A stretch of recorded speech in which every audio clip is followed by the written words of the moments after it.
in the flag of the flag. I pledge allegiance to the flag of the United States of America and to the republic for which it stands, one nation, indivisible, with liberty and justice for all. Thank you very much. Any revisions to tonight's agenda? Okay. Any public comment? This item is the appropriate place to make comments about an item on the agenda, not on the agenda, but within the board's jurisdiction. Each action item on the agenda has its own public comment period. In order to protect individual rights of privacy, avoid comments that identify students or staff members. Additionally, public comment cannot be used to make comments regarding contested cases, grievances, or legal proceedings. Individuals with these sorts of complaints should follow Uniform Complaint Protocol, Policy 1700. Conflict in any organization is inevitable, and the district desires to resolve them in a productive and timely manner at the lowest level possible. Due to open meetings laws, the board cannot respond in any way to comments made during the public comment period. The opportunity for public comment and participation during school board meeting is provided by attending in person only. I think there are only public comments.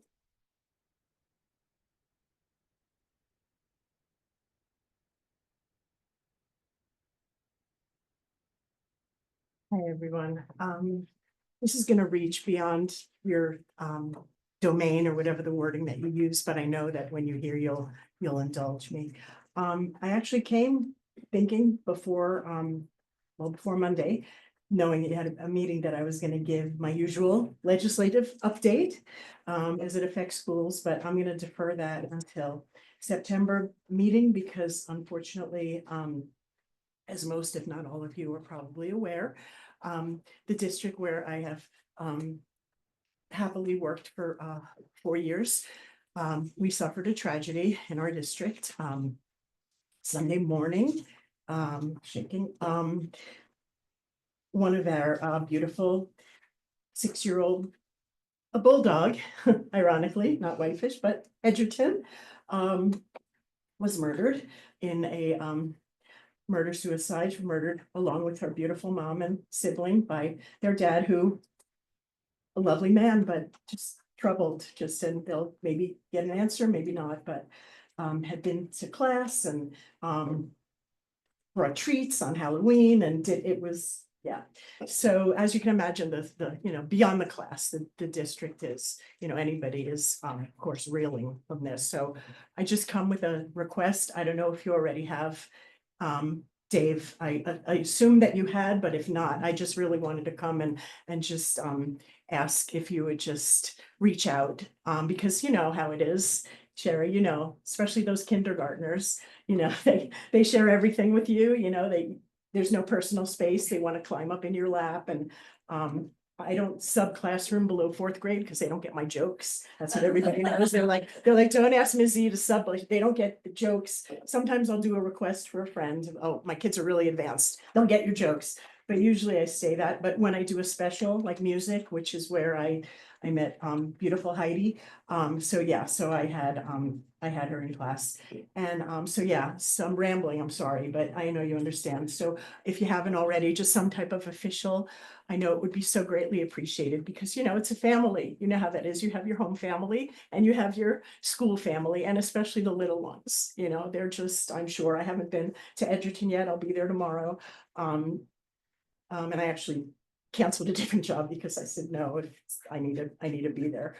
So I'll be there. But anyway, so yeah, if there's any way that you could just reach out to Jen Stein, the principal, or Matt Jensen, Dave, whomever, please. I know it would be so grateful because they have the crisis team in place and all they're doing everything that you would do. But if you had that, but I just know that's all because it's really just a great school, family, community, etc. So I know it would be, really, really appreciated. Thanks for listening to me. Thanks for accepting that it was really beyond your purview, but there was no way that I could go to a Kalispell school board meeting and, talk. So thanks for indulging me. Nice to see everybody. I'm going to go home and hug my daughter. All right. Thanks all. Thank you very much, everybody. Thanks. Thanks. Public correspondence, I don't really have any, but if we did, it would be attached to your electronic agenda. Next, we have the approval of the minutes. April 8th, and then 2 from April 22nd.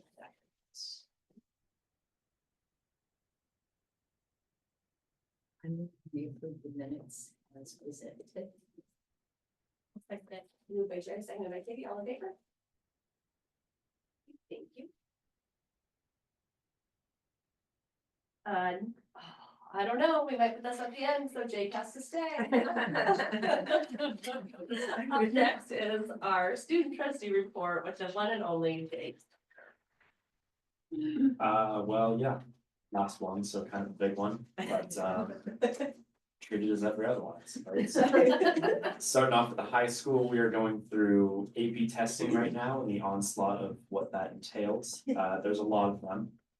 A little bit about it, if you're unfamiliar with the process, you go into the black box either at 8 AM or 12 PM and you sit there for 3 hours, kind of working through problems either on a Chromebook or paper, depending if it's a math test or an English test, whatever.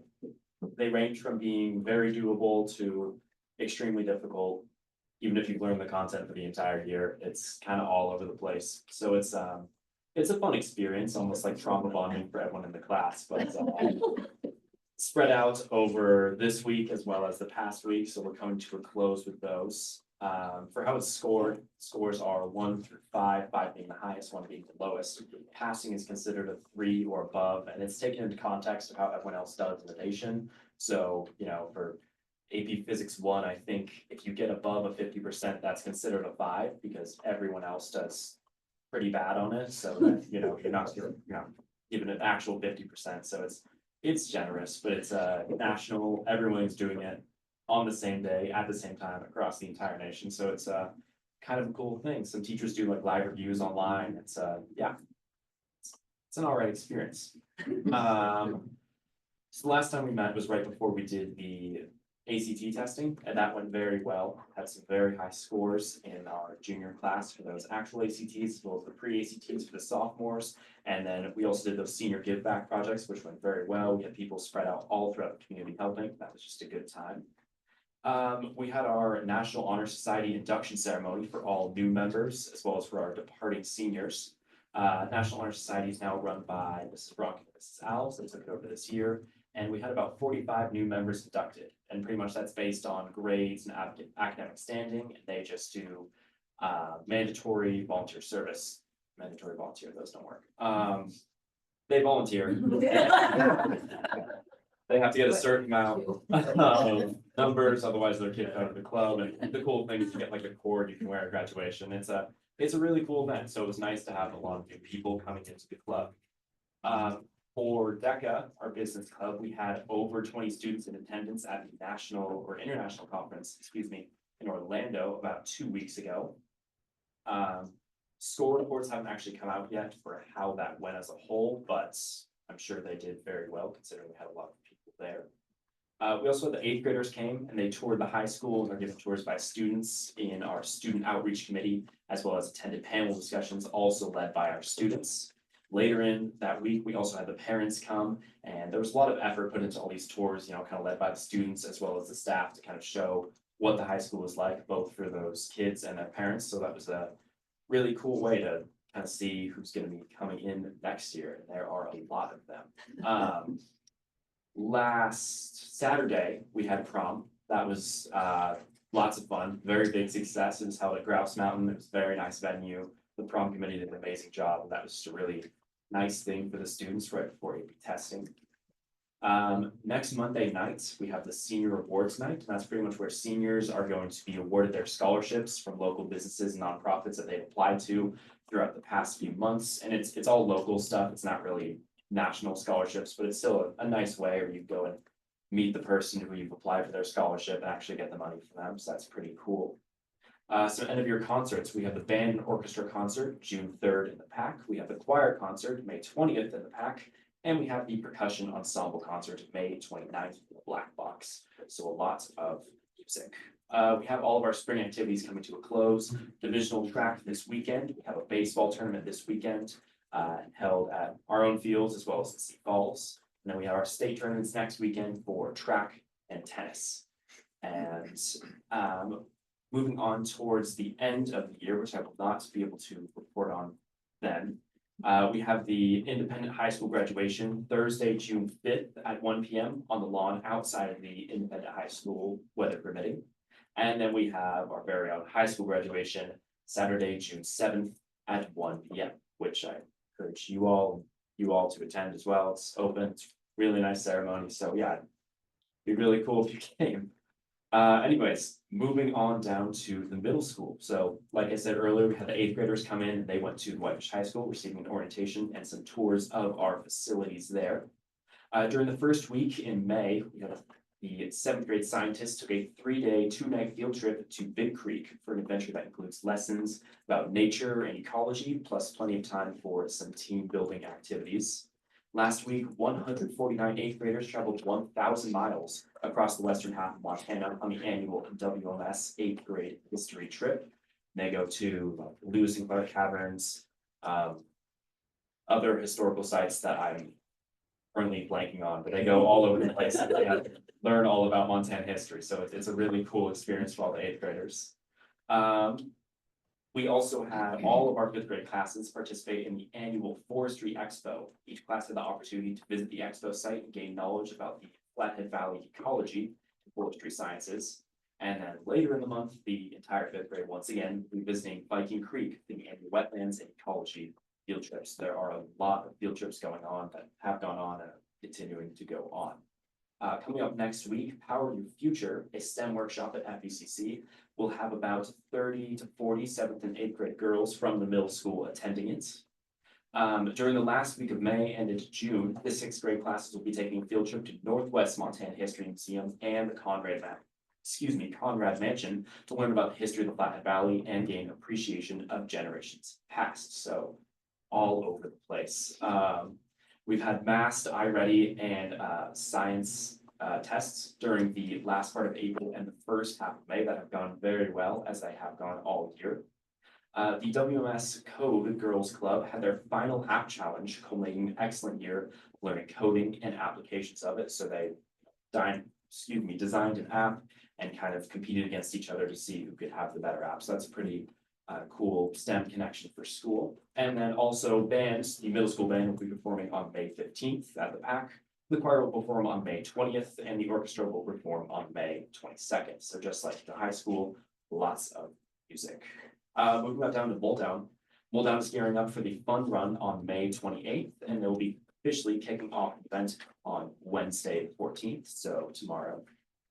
Testing is coming to an end very soon, just as at the high school. Once again, students are showing amazing growth in their diagnostics. And we have that iReady and the Dibbles testing near completion. And the 3rd and 4th graders will be taking their last mass testlet this week. Field trips, once again, students will be traveling to Glacier, the Whitefish Trails, and other local destinations as the weather improves and near the end of the school year. 4th graders are near completion of their wax museum presentations. They've been working diligently to learn their character all about their chosen character. Those presentations will be June 5th and 6th, and they kind of line up all outside on the playground. They dress up and go up and press their button and they read about their character. So it's a really fun thing to do. I remember doing it. So if you have the time, go and check it out, maybe. And then we also have the kindergarten circus scheduled for June 9th at 2:15, just holding up a truly Bulldown tradition once again.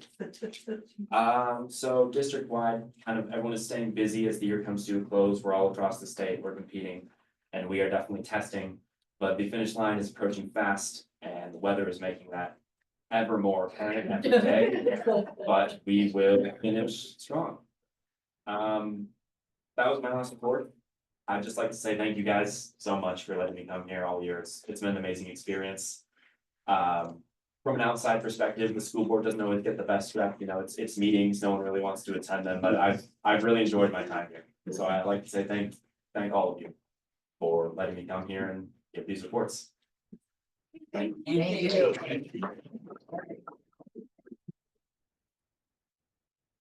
We appreciate you greatly, appreciate the time you've given to us and given us a bright spot in these boring meetings. They get a bad rap. Yeah, get a bad rap, but no, we really appreciate all your time and effort and all your research. You've done a fabulous job as our student trustee, and we look forward to whoever you hand the baton off to, and, thank you and good luck. Also, did you know Elizabeth was a student trustee? Yeah. So watch look out, right Jake. at We'll see you back here. I look forward to coming back. I really want to know who you were at the Wax Museum, since you're good. Do you remember? I did it at the Christian Academy, actually, but I was George Washington. And Yes, we close. were passing guess out, Madison. it was so hot in the room, Oh. and we had to get sprayed with spray bottles because people were falling over it, so. It's a whole experience, but really fun. Memorable. Super Yeah. memorable. Well, congratulations. Yeah. Thank you Thank so you. much. Good Yeah, luck. thank you guys. And we have something that we've pulled in together to give you, from us as trustees as a thank you gift. But you can't open it yet. You don't, open it out of here. And Rainey, do you have that card? Oh, great. And then before, you go, Carrie also wanted to step up and do you have a sense of gratitude as your. Don't open it. We'll explain later. All right. Well, and good evening, everyone. I'm glad that Jake mentioned a little bit about graduation. You know, I know he's very excited along with his classmates and just a few weeks away. And I'll send you all a personal invite from me if you could just respond to that. Of course, your presence there is really important to all of us and our community and our students, recognizing those behind the scenes that are working so diligently for everyone. So I'll get that out to you here as a personal invite. Coming a little later this week. And as far as, you know, student rep goes, one of the things that makes me really proud about Whitefish High School is all the diverse opportunities that we offer, whether it's programs or different leadership endeavors. That's what makes us, is we have something for everyone. But they're only good when people take advantage of those things. And Jake takes advantage of many of those things, as you've witnessed and heard about all the various activities that he's a part of. But to make a commitment to be the student rep for the school board and representing the entire district, and that's a very important role, and it's a commitment, and did it without missing a stride. I've enjoyed getting to know you better over the course of the year here this year, Jake, but ultimately watching you grow over your high school time.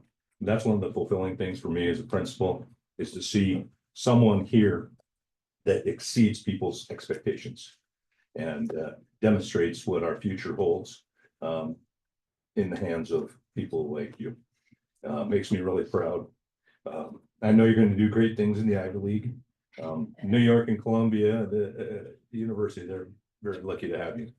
But tonight we have just a little small. Small. But it's just an opportunity for us to recognize you, something to put on the mantle, or something to just flash back in time when you're my age and go, I'm gonna be doing that. Whitefish High School Outstanding Service Award, Jake Dunker. In grateful appreciation of outstanding service and dedication as school board student representative 2024-2025. Thank you, Jake. Thank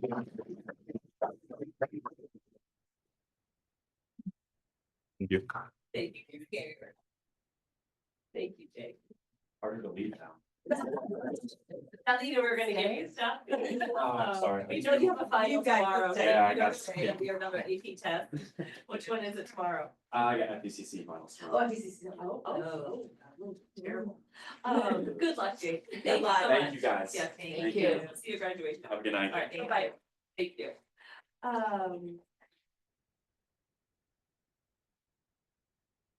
The reason you couldn't open his present is because it didn't come. Oh, the bag is actually. It wasn't scanned.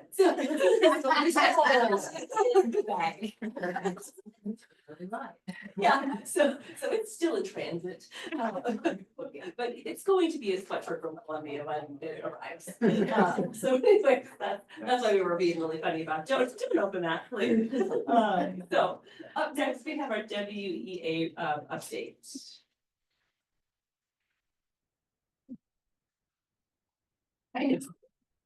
You always feel so fun. Just wanted to wish everybody, including Lucy, happy Mother's Day. And congrats to Darcy and Elizabeth for staying on the board. We ratified as WEA group on the 1st of May for their CBA. And we actually had unanimous ratification. Our members were quite happy. They had the comfort of voting in their respective schools or meeting as a group after school. They had a pretty good turnout. We also held our WEA elections. And you are stuck with me. And me. And Miss Everett. So, we did not have contested elections this year, so we have 2-year terms.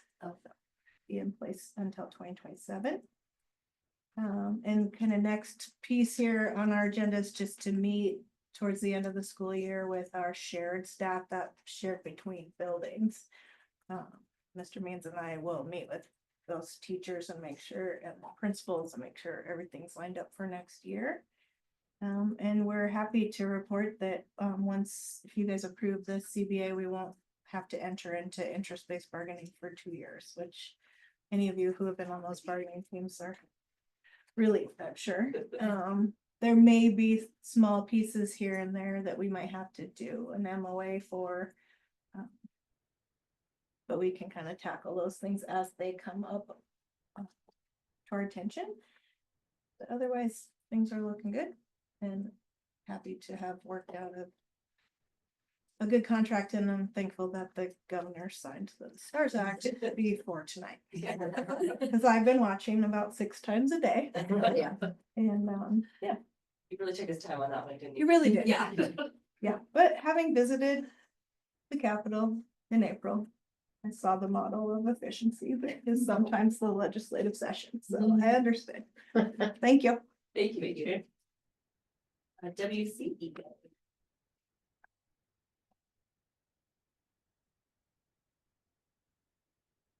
Well, I could just say ditto to everything here.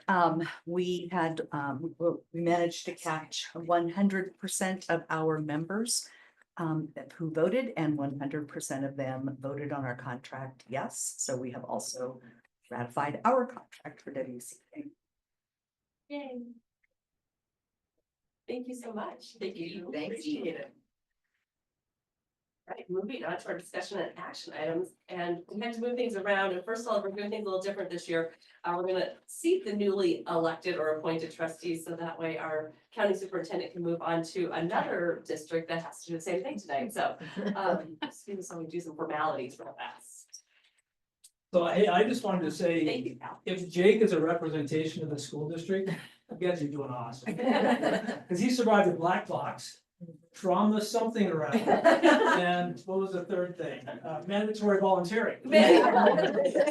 Exactly, you guys do these things. A lot of trauma bonding. That's awesome, good stuff. So you'll need to sign these 2, right? There is the pledges on the back, so if you wanna go to the last page back there. You'll have to say the Oh, pledge. yes. Let's Do do we one at a say time. stand? Let's do- you want to? I just like you should stand. When you give your pledge, don't you feel like you should stand?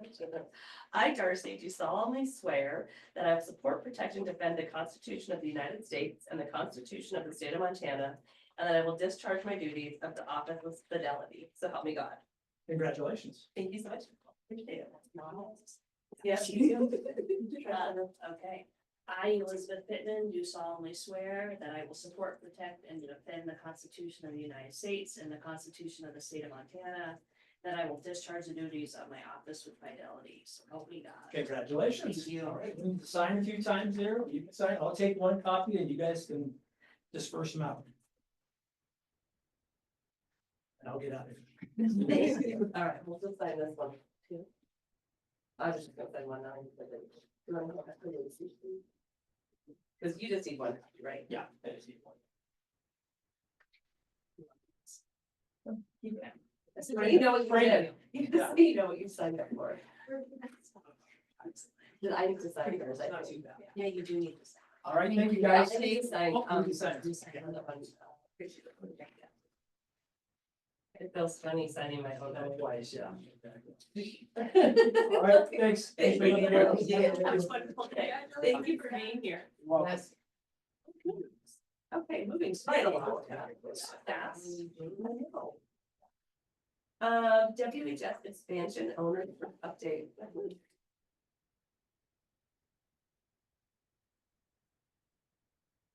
All right, hello, everybody. This is the May update to the Whitefish High School expansion projects. Again, I'm Luke Hammond, Tel Construction Advisors, the owner's rep for the projects. And so not a lot has changed here on the monthly board form that you're seeing up on the screen, but a lot has happened since last month. So we'll dive right into the May update. The main things that you see different from last month here are we've input some budget information for the approved bond amounts for both the premium and the bond for both the athletic and academic phases. And everything else there is still kind of being finalized, so it won't infill until we get that done. So not a lot has changed on the budget side since last month. But moving on to the milestones and the schedule. We've made a lot of progress, mostly on the design front, and I know A&E will be following this up with a more thorough design update here in a minute. But looking at some of the key updates for the milestone dates, the main differences you're seeing are to what we talked about last time with the athletic phase. Previously, we had a phase 1A and a phase 1B to the athletic phase. And just as we talked about last time, there's just some more efficiencies with starting that more concurrently with the academic phase. So this reflects those dates, which is targeting a March start. And again, a lot of these are just objectives and targets, goals. So they may change as we evolve with the design and the process, but this is where things currently stand. I think other keynotes, we on the academic side, again, Annie will update in more depth here in a minute, but we have, we're tracking a May 21st date of having schematic design completed for the academic side, which will help us get some estimates from Martell, put in place for mid-June timeframe. So that'll help us fine tune some of the design and get that evolving from a cost perspective. And then one of the only other main notes is that next Wednesday, we're planning a community update from a design perspective that I think Annie will also touch on here, but that's the 21st. I believe it's at 6 to 7:30 at the high school cafeteria. So that'll be a good opportunity for the community to get an update. And then we don't have many photos as obviously construction hasn't started, but these are just the schematic designs of both the site plan for the athletic phase and the overall site update of the academic phase, which again, A&E will kind of give a better update on specifics there, but that just kind of gives a bird's eye view perspective of where things are at.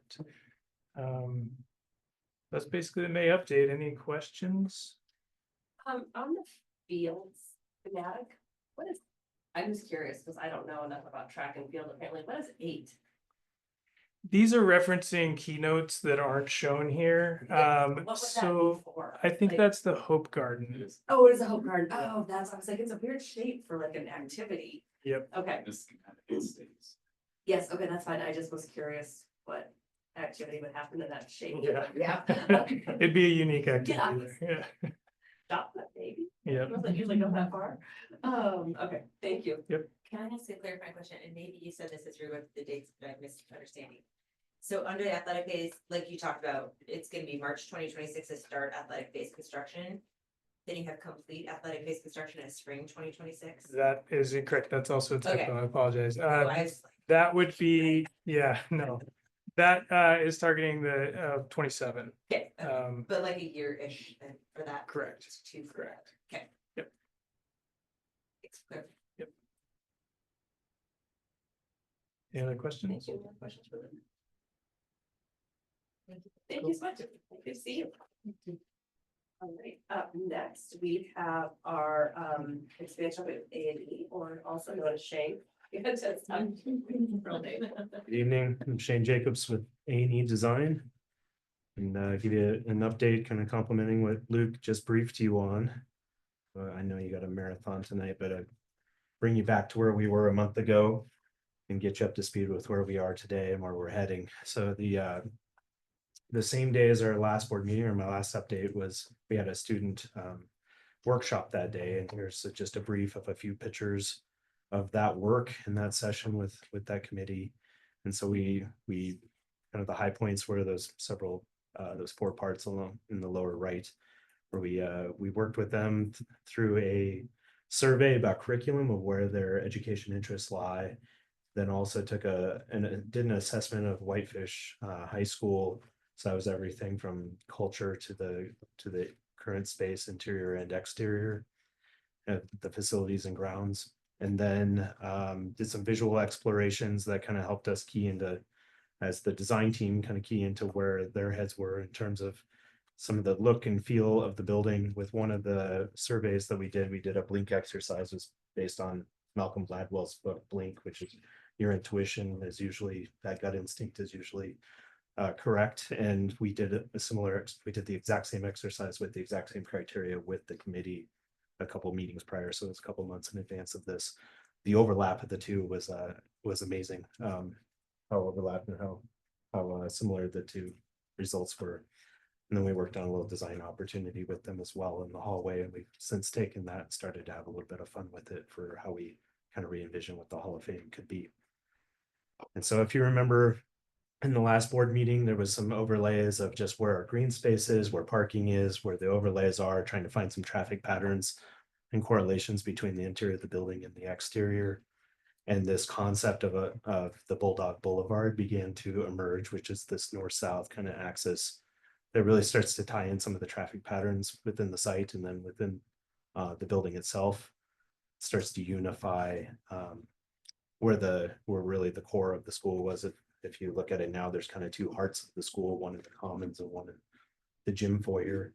And this starts to bring those together and merge them together into kind of a unifying spine within the building. And then you can see kind of the different color codes and how that begins to kind of lay out with some of those pathways, which were the curriculum that we've been aligning this around to where the needs are with the high school curriculum. So whether that's hospitality or culinary arts or CTE, the independent high school, et cetera. And so they're all color coded accordingly in there. And then I'm trying to remember what the next slide is. This is a broader view of the site. And so it begins to dictate kind of what's in white is in the site is left more or less untouched. I'm sure there will be some tie-ins, but this is more of an artistic rendering of where the impact truly is. And so we take the gym foyer off of the front of the gym on the pine side and replace it with a 2-story classroom addition. And so it really nestles into the current courtyard. And then there's probably some parking or something that is redeveloped in the site out front, as well as an outdoor classroom space. And then the CTE expands on the southeast corner, and there would be some parking and things that are impacted and circulation that's thought about and redeveloped back there. And then, of course, the entirety of the athletics fields gets touched in some manner. And there's a little bit more detail on the next. I believe it's the next slide. Oh, we go into the building first. So this is a little bit deeper look on existing building and what's in bold. Except for the gym, what's in bold is really where the impact is, whether it's a remodel within the existing footprint or where the addition is. There's actually not much, there's no touch in the gym and some of the locker space and some of the performing arts up in the northeast corner. But you see the second floor plan on the right. So some general ed classrooms up there, as well as a science classroom. And then on the lower floor, there's arts, fine arts in the addition, and then hospitality and culinary arts. And then you see in orange some student services, an expansion of the independent high school within the current footprint, and then the expansion of CTE beyond the current CTE footprint.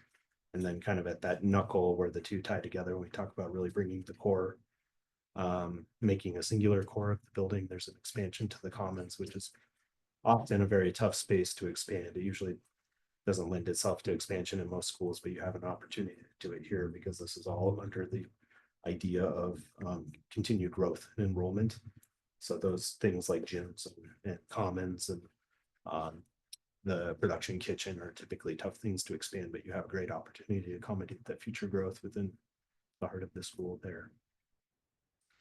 And I believe the next slide is a couple renderings that begin to kind of show this. So this is what's on the right is the some of the results of the blink exercise, some of the imagery that ranked the highest between students and the planning committee. And then we can see how we're got to start blending that within the current architecture, the roof lines, the materials, the forms, the rhythm, the patterns, the punched openings of the building. And then as we get into the next slide, it begins to give an idea of we've synthesized floor plans, we've synthesized kind of exterior concepts. We're starting to get narrow into the idea of this warmer palette with this rhythm of classroom openings, and you can see when you study the floor plan that there's the foyer itself has different kind of voids in it that kind of reach out to the exterior wall, but you see this kind of nicer rhythm that it complements the existing building well. And I think starting to shape up in terms of proportions and what this can begin to look like. So these renderings are still conceptual, and they will continue to be more polished as we keep layering in detail and refinement and present, finished palettes of material and physical samples and continue to move that forward. So it's been a real sprint over the last 5 months, and there's a lot of pressure on just getting it all in before the end of May, just knowing that we lose access to our committee. So we're really through schematic design, traditional schematic design, and really getting into the next phase of design development. This next Wednesday is largely blocked out to really getting into the detail, the needs, the furniture, where the outlets go, that kind of detail. So we can capture that before the summer, because we have a lot of work to do over the summer, and then we'll be updating the committee when they come back in the fall. And then that same evening, Luke mentioned on the 21st, we have the community open house, which we'll see some of the similar imagery. We'll give a kind of a presentation of what this whole process has been like, and then we'll break out into some listening stations so we can receive a little bit of feedback from the community. And so they can ask more specific questions that either members of the committee or the design team can answer. And then the last but not least is back to the fields. I think when we had updated previously, the last meeting a month ago, the news of budget challenges was pretty fresh, and we've since done a lot of good work with kind of the core committee, the administrators at the school, the general contractor, Martel, and done some really, and then Tel, and then A&E Design, and a few of our consultants to really start dialing that in. So it's kind of casting out and making sure we can capture and make this thing the best and capture the most, and then be able to kind of dial it back fiscally and making sure that what is set today and what we're capturing and meeting the bond language can also lend itself to future expansion, whether it's additional jumps or additional fields. But this is starting to track much, much better, and we still have a little bit more work to do on the price front, but I think we're in spitting distance now, and we are with that schematic design set that we'll issue at the end of this month. We'll see some the next round of pricing first couple weeks of June, so we'll be able to kind of establish where we are again with another benchmark. So that's where we're heading. Room data meetings is a fancy term for what next Wednesday is going to consist of. We'll continue updating these concepts, and then we'll be presenting materials and getting a deeper level of buy-in and kind of being able to kind of overlay the next level of detail to these concepts.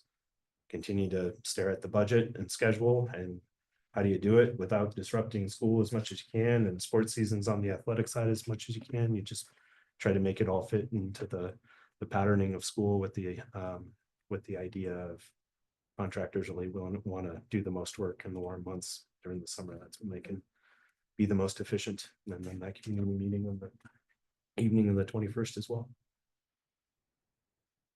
Questions for me? Luke already took the hard ball of tag 8 is the hook garden. And it's that shape because of the old mold down. So you kind of have this remnant of that. Yeah, no, now that you said, I was like, oh, of course that's what it is. I just was like, what is the shape? Yeah. It's such a weird. Can I ask a clarifying question, just because I'm not in on the committee, so probably it's language I just am not familiar with, but. So like, as you go through the site plan development, you go through 1, 2, 3, alternate to add a set of jumps, base bid is one set. Or you have a couple of comments like that, base bid is no side, base bid is no sidewalk, base bid is no sidewalk. So what does that mean then? Like, Mhm. is there an opportunity? It's What great. does that look like, I guess? That's a great question. Architects are pretty guilty of jargon, of using jargon. Well, I think I know what it means, but it's not. Yeah, yeah. It means that we would design it today to be able to fit that spatially and put as many of the accommodations in now for it. So if it was Okay. something that would receive future power, you might put the conduit in to pull that power in. Gotcha. You might just accommodate for those spaces. So this is kind of the division line between needs and the wants. Right. Make sure you capture the wants, make sure you achieve the bond language. Okay. And then plan for all the other things as we see growth and track. And we've, it would really be nice to have, 3 or 4 areas to throw a shot put. Okay. That kind of thing, a second discus ring. Okay. And then, so those become part of a strategy that allows you to stay on budget on day one. It also gives you some flexibility on a bad bid day. You don't buy those if the market turns with tariffs or escalation or something. You don't buy those that day. If you get a good bid day, a good bid environment, and we're trying to position this thing so you're bidding at the best time of the year, that you can consider buying a few of those things, and then Like your shopping list. you pay for them now, Okay. right? And then you award that. And then a few of those you might watch, and you're gonna enter after bid day with an appropriate contingency and then track that contingency. And if you can avoid some of the risk of coming out of the ground at certain points, you'll stare at it and say, here's, you know what, now we can buy that other discus ring because the contingency is looking healthy. Got it. And then there's one on there that we would consider an alternate because the Booster Club has already raised some money for a new scoreboard. And so to isolate that number specifically, not that you wouldn't buy it, but just so you can see exactly what it is on bid day.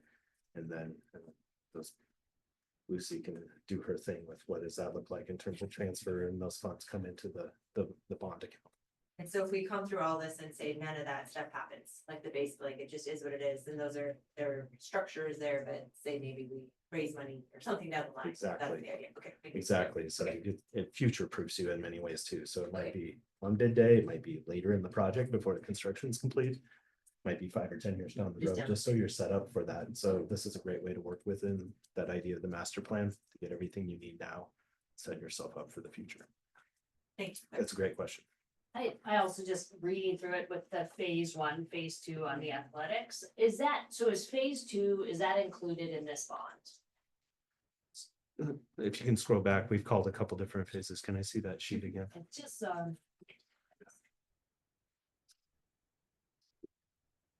page 9.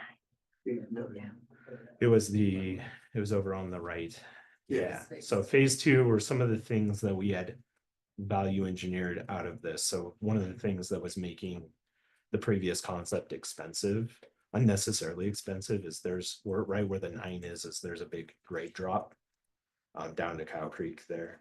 And in order to get another field in that quadrant, you would have to build a pretty substantial retaining wall that had a pretty healthy price tag attached to it.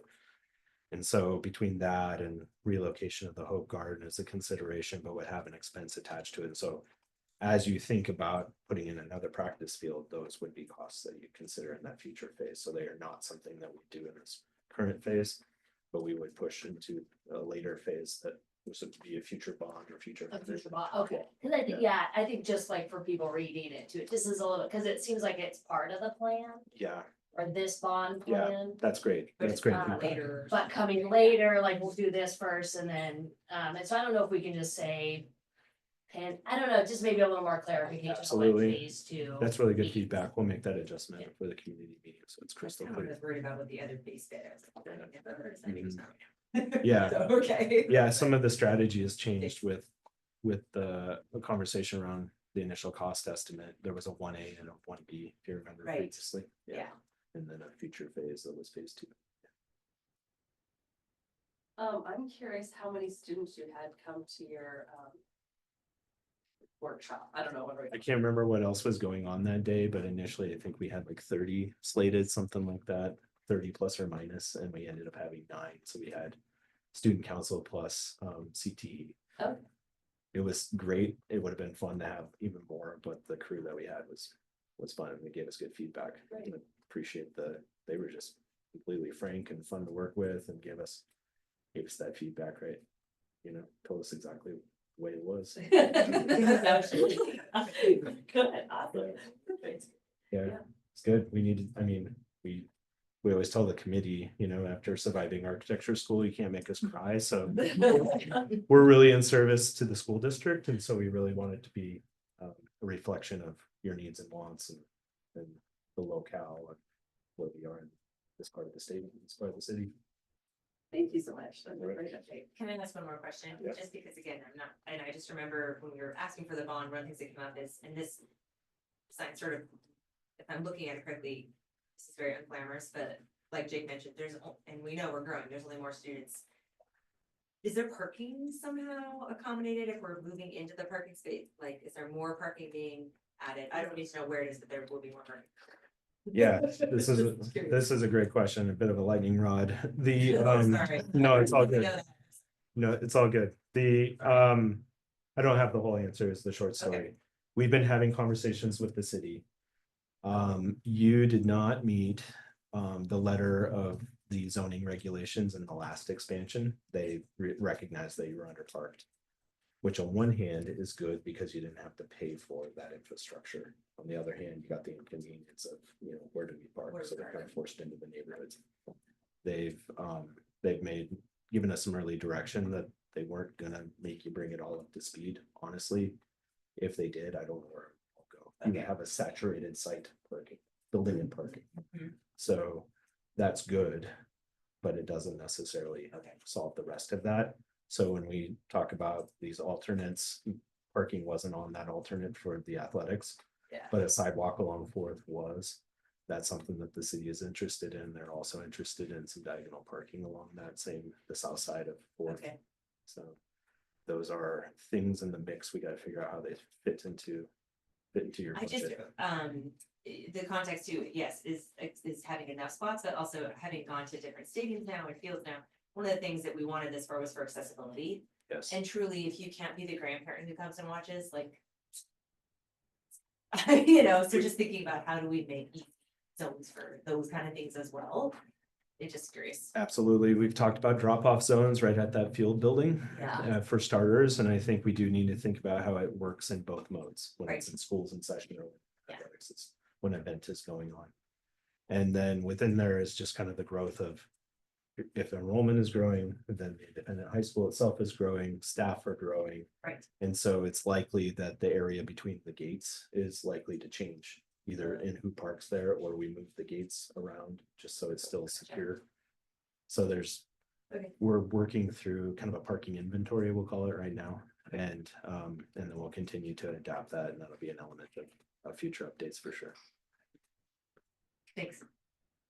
Just want to comment, I believe the city is also preparing for some additional parking around Memorial Park.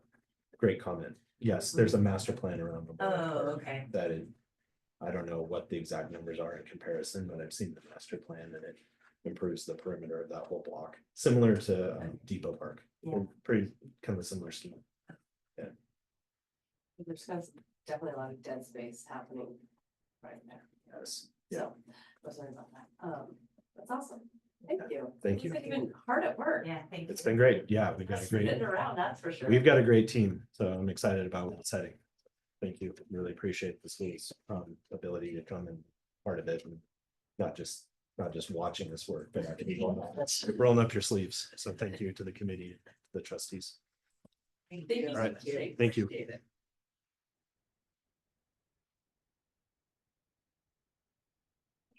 Moving on to our WEA and which is the teachers union and the school district's interest rate decision. Lucy.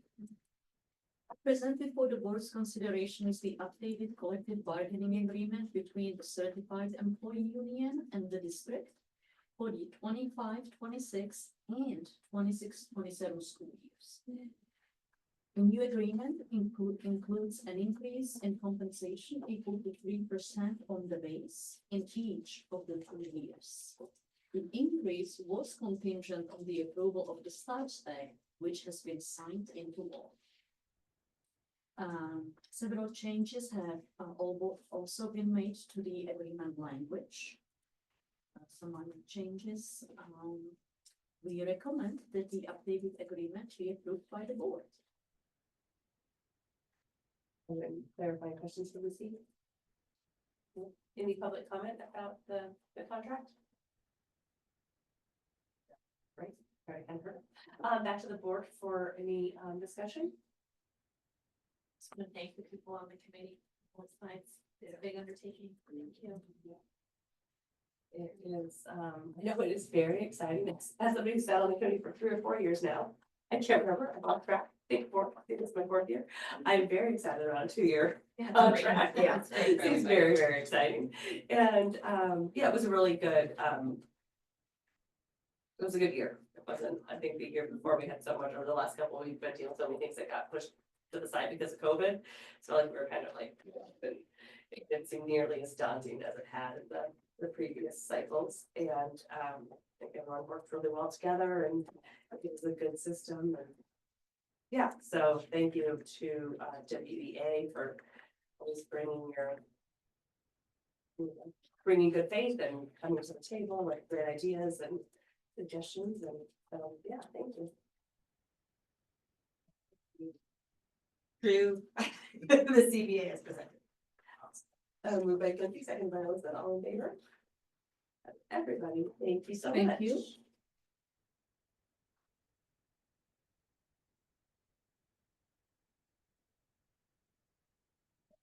Is our WCA and WSD, interest-based bargaining decision. Presented for the board's consideration is the updated collective bargaining agreement between the classified employee union and the district for the 25-26 and 26-27 school years. The proposed agreement includes a wage increase of $1 an hour for existing employees each of the 2 years, and a 75-cent an hour increase for new hires. The increase was contingent on the approval of the STARS Act, which has been since signed into law. Several changes has been also made to the agreement language. We recommend that the updated agreement be approved by the board. Any clarifying questions for Lucy? Any public comment? Could you step up to that way the people at home can hear you? Yeah, I just, You have a big following. I could have commented after the first one, but I'll just after this one. Eden and Addie and I and several others attended our state leadership conference in April, and we met with our Flathead Valley counterparts in the other area schools. And I just wanted to say thank you to the board for supporting interest-based bargaining, because we are the only school in our valley that participates in IBB. I know. Oh. So thank you. Thank you. Any other public comment? Back to the board for any discussion or a motion on that? I move we accept the CBA as written. I'll second it. Moved by Jerry, second by Rainey, all in favor? That is everybody. Thank you so much. Again, and again, shout out to Eden, thank you and everybody else. Yes, your team. Oh, yeah, yes. That's your guys'. Pretty painless. Yes, very. Very painless. Thank you. And I just also wanted to say legislatively, it was always whenever there's a legislative work and for anyone who wrote letters, took time and advocated for public education in any way, whether it was the STARS Act, which we all desperately needed, or any of the capacity. Thank you for doing that. So, for which, because of the STARS Act, Lucy gets a new job description. So, Dave, can you explain what's happening? You was a new person. Right. Just kidding. All right. So I'll start us off and then maybe Lucy can jump in, but. Did you apply for this? We were- Only if there's no election. I did notice that was Xed off. Yes, we were informed that we needed to approve a new job description for this district clerk job description to comply with the STARS Act. There are just a few minor revisions that were made. Oops, that's the final version. But the job description can see some of those revisions in blue, I believe it is. Green. Green, sorry. Full on green. There it is, yeah. Glasses. So, yes. So you can see some of those, and those are purposefully changed, modified just a little bit to comply with the stars. And the reason why we want the job description to be updated is to get quality educator payment for my FTE.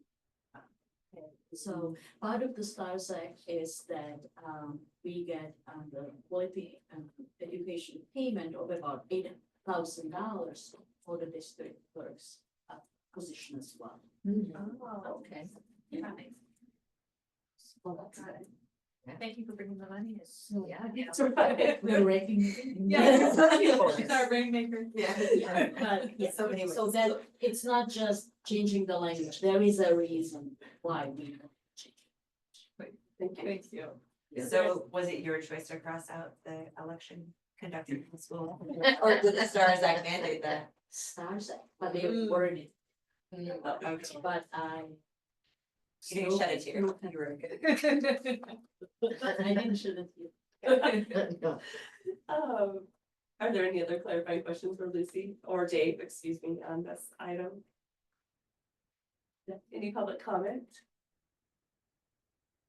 I just have to say, I don't think I realized that the district clerk.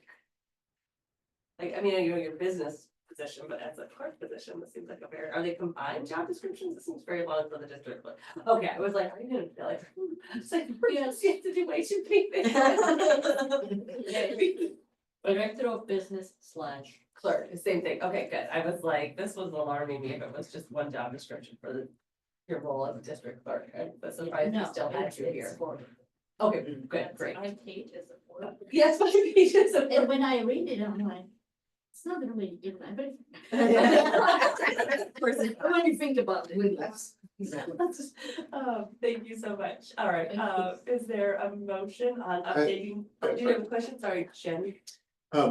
Is the cross out of coordinate managed district self-funded insurance plan simply because we don't have that? Yes, And we just took advantage of this time. yes, So I took that advantage, yes, I took advantage. of I'm this. assuming you still coordinate manage the actual insurance. I do. Is that written in? I think it just goes along with all the other. So things you coordinated. Yeah. Similar with, where has the record and transcribe all board of trustees meetings, is that moved in? It here? is no longer required per the legal language of the STARS Act. Because So who's gonna do that? I will continue doing it, but theoretically, I don't have to do it. So I can someone always else- delegate somebody to do it. Perfect. It doesn't It doesn't have to have be to the be you. case. No. It just has to be done, right? How long does you have to attend the meetings? I have to attend the meetings. But I can have somebody else write the minutes and make it. It's not. Yeah. If you're there, you Or can. numbers. Maybe if you have it for one day. You wanna be my intern? Sure. I'll put together a job. Oh, geez. Are there any other questions? I'm sorry, Shannon, that was appropriate. Anything else? No? I move we approve the job description as presented. I'll second it. Moved by Quincy, second by Katie, all in favor. That is everybody. Thank you so much. Congratulations, Yeah, Lucy. Your new On the job. new job description. Okay, all right, next up, GMTSBA, which stands for Montana School Board Association Membership Renewal. Presented for consideration by the board is the 25-26 membership renewal for MTSBA. The renewal cost remains the same as last year, and I believe it is fair to state that the value of the membership was evident during the recent legislative session. Yes. I recommend that the updated agreement be approved by the board. Is there any clarifying questions? Why is it so much easier for them to get, their fees in after a legislative. That's what they should really. Yeah, oh, yeah, That's what they're gonna add an that's increase, what- be like, we don't, why should we pay for Yeah. more money, but yeah, everyone's like, of course we'll pay you. And they didn't increase, that was nice, they actually decreased it by about $25, but I didn't. Yeah. Potatoes. Is there any public comment on this renewal? Back to the board for any further comments or questions? Motion? I move we approve. Second. Moved by Katie, seconded by Quincy, all in favor? Is everybody, thank you so much. They really do help us out a lot. Yes. Especially, This year was amazing. Mhm. All right, MQEC, which is Montana Quality Education Committee. Coalition, okay. Renewal also. Presented for consideration by the board is the 25-26 membership renewal for MQEC. The renewal cost remains the same as last year, and I believe the value of our MQEC membership was also evident during the recent legislative session. I therefore recommend that the board approves the renewal of the membership for 25-26. Are there any clarifying questions? Any public comment? All right, back to the board for any discussion. I know that we accept the item. Awesome. Moved by Elizabeth, seconded by Quincy. All in favor? Thank you, everybody. That is great. We definitely do rely on those groups to help us know what all the things are going on. Oh, it's like the Lucy show for a little bit here, isn't it? Whitefish Community Foundation donation for the Performing Arts Center. Thank you, Darcy. Presented for the board's approval is a donation check in the amount of $10,000 received from the Whitefish Community Foundation. The funds are designated for the replacement of the genie lift at the Performing Arts. Oh. I recommend the board accepts this donation. Any clarifying questions? What is it, genie? Yeah. Lifts the genie. Like, I think it helps lift the curtains or lift something. I think it lifts props and things. No, okay, gosh, Well, this is fun. Make sure, but. All very good guesses. Oh, not right. It's a machine that you get, it's like a motorized scaffolding. Oh, that And kind of it does go up and they can work on props, they can work on lights. Not everything in that pack comes down, so they do have to go up very high. Wow. Right, it's like a movable, it's like a ladder. A movable scaffold. Yeah. Movable Oh, scaffold. there you go. It's expensive. Well, I liked our idea. Like that. Yeah. They all sounded great. Yeah, we were getting closer. That's okay. Well, no. All right, any public comment on this donation? Back to the board for, probably, I'm guessing just the motion. I move we accept the community foundation donation. Moved by Jerry, seconded by Rainey, all in favor? That is everybody, thank you, and thanks Josh for clarifying that for us. All right, up next is a Whitefish Education Foundation fundraising donation. Presented for the board's approval is a fundraising donation check in the amount of $70,000 received from the Whitefish Education Foundation. This donation was made possible thanks to the generosity of our community members who participated in the Make Music Resonate fundraiser. As the title of the fundraiser suggests, the funds are earmarked for the music program. We have one tuba and part of a French word. Almost two. Yeah. I recommend the board approves, accepts this donation. Thank you. Any clarifying questions for Lucy? Any public comment?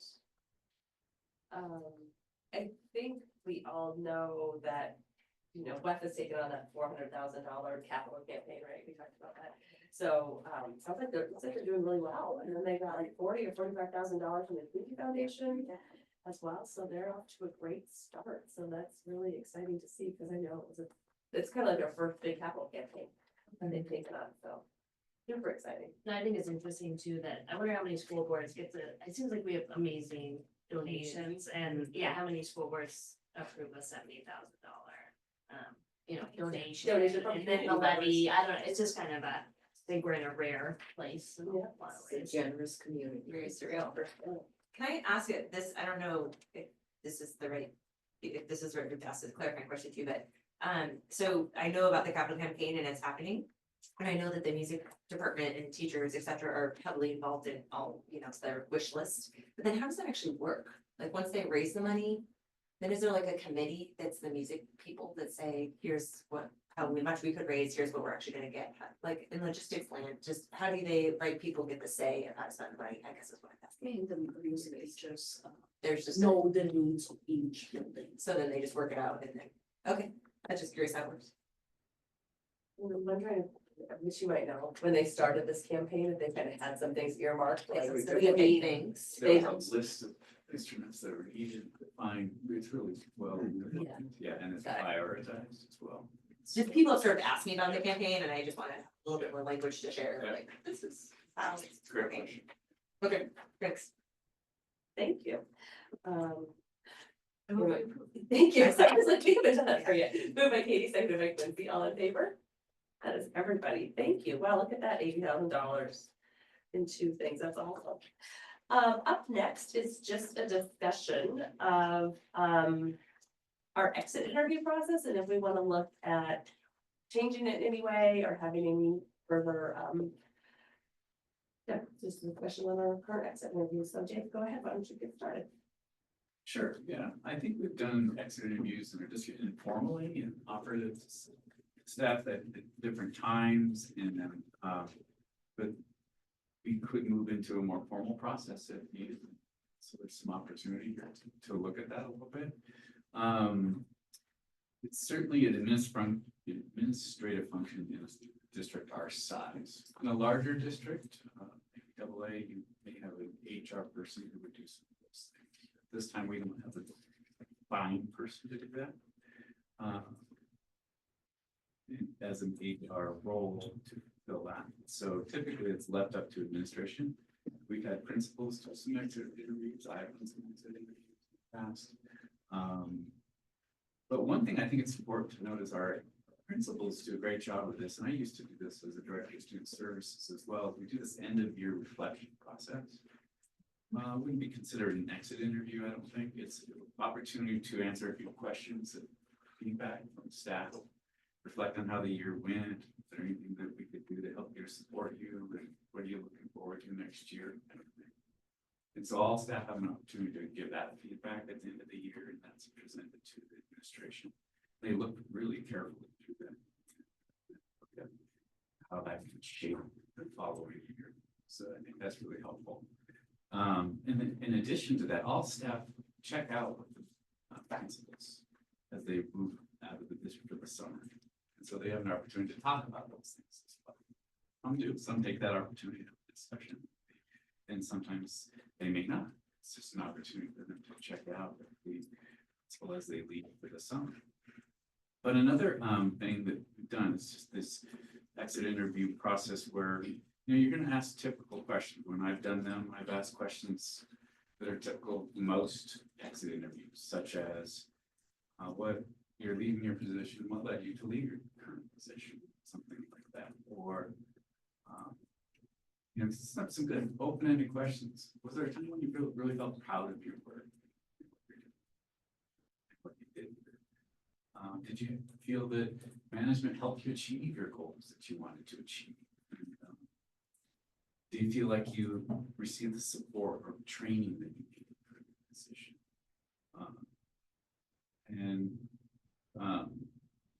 Would you recommend this district to others?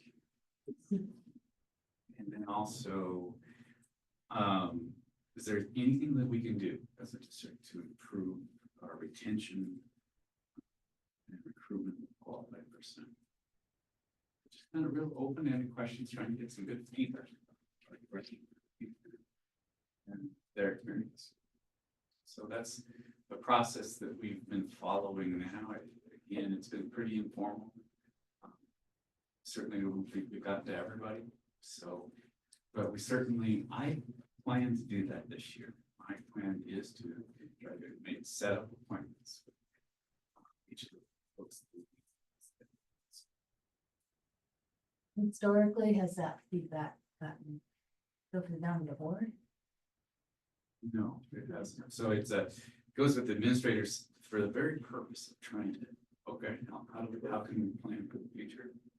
So if it was specific to a building, the building principal, I would have a conversation with them about, okay, how can this help us in the future?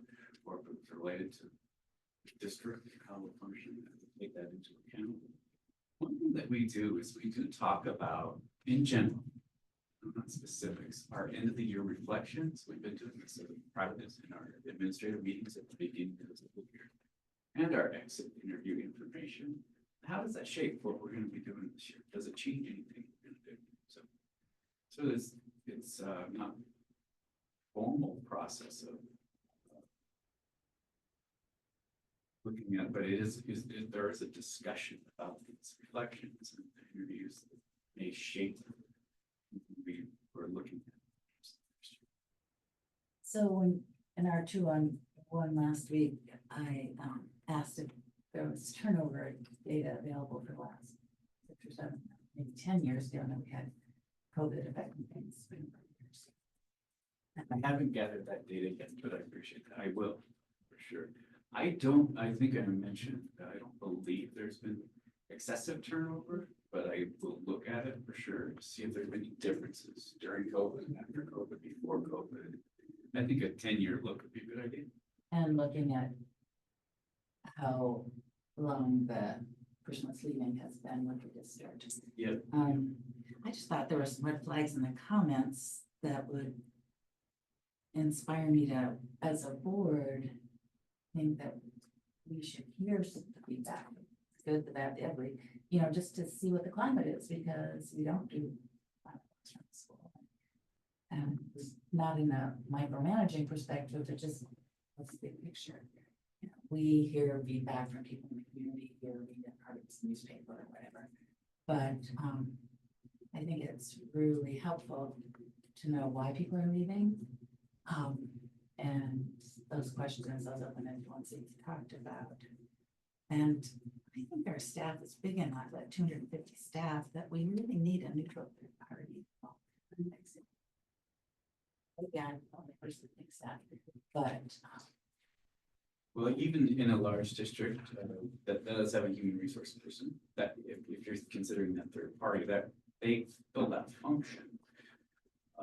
But they share that information with the administration. So the administration can grow. That's what it's. Sure.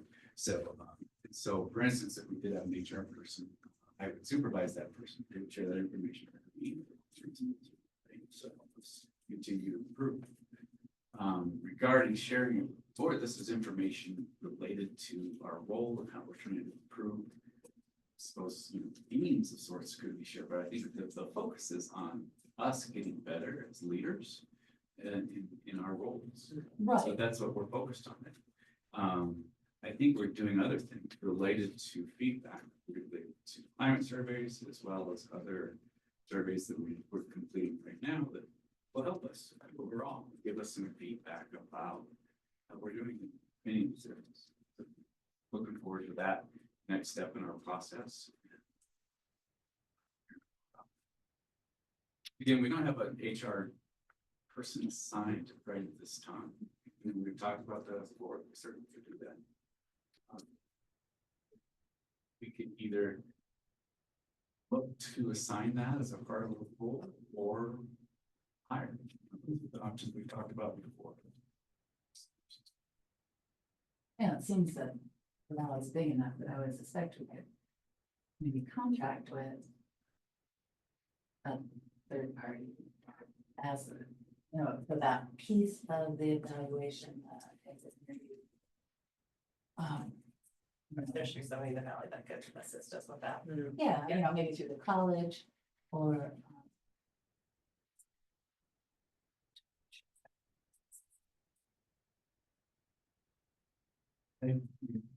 I think you could look into that, but again, it's the function of, they would fill a role just like an HR person would, and they would share that information. No one's telling, saying that we should get the information. to them.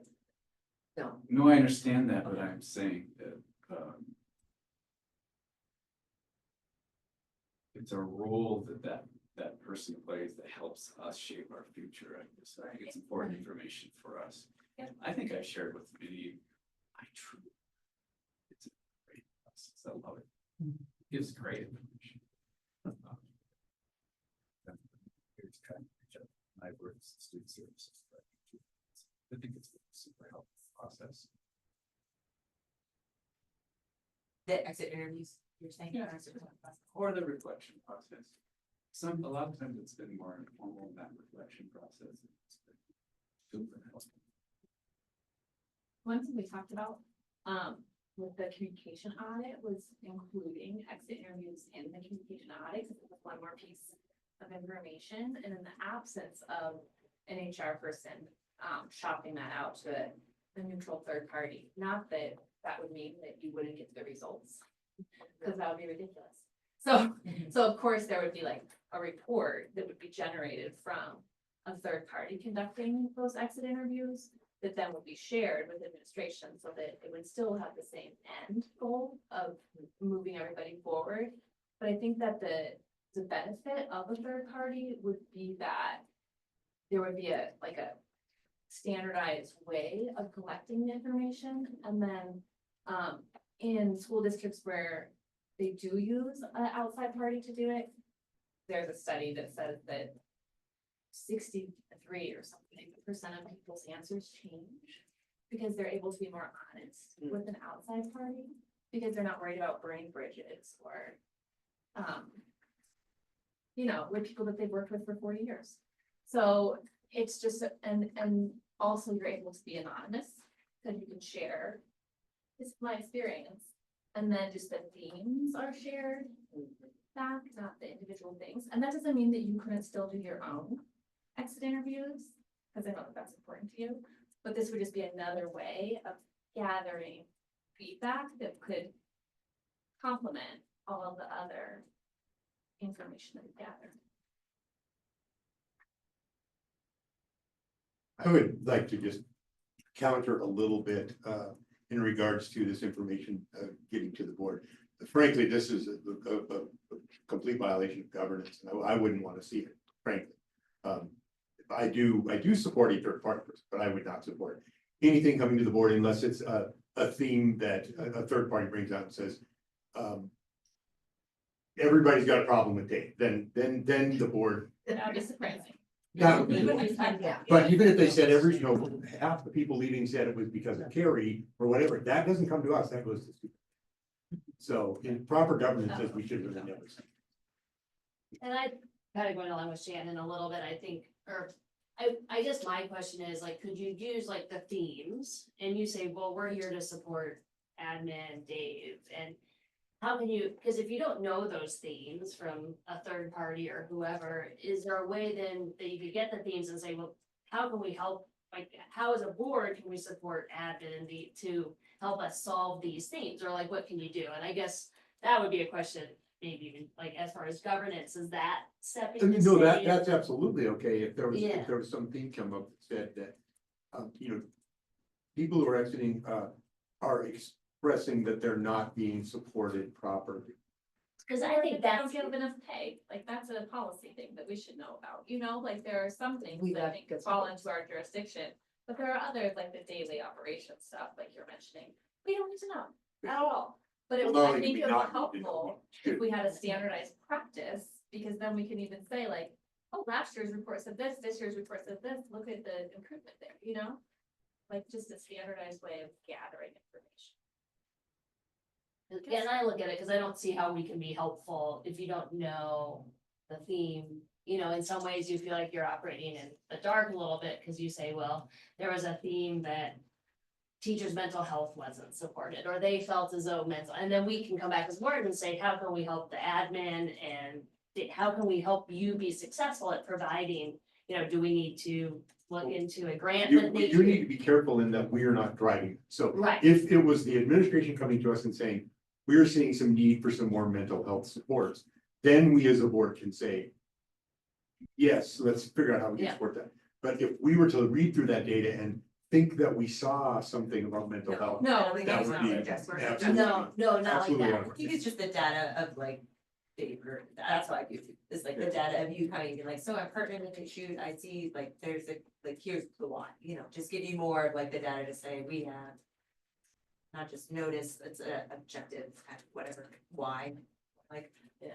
There's only 2 women's bathrooms in Moldtown, they need more, there's no teachers who wanna work there, like, whatever, like, it's just, like, whatever, so, cause we're in charge of like, are we meeting the facility needs, like, oh, well, then this is a good why for how we should allocate the budget towards supporting whatever, you know, that's all. It does go to a bit of our oversight, though, I would say. Yeah. I mean, there is a site of, there is a part of oversight, and it, while you don't wanna overstep our governance, there is a piece of that that does fall under us. Because if we have teachers leaving because they're unhappy for one reason or another, we need to know why.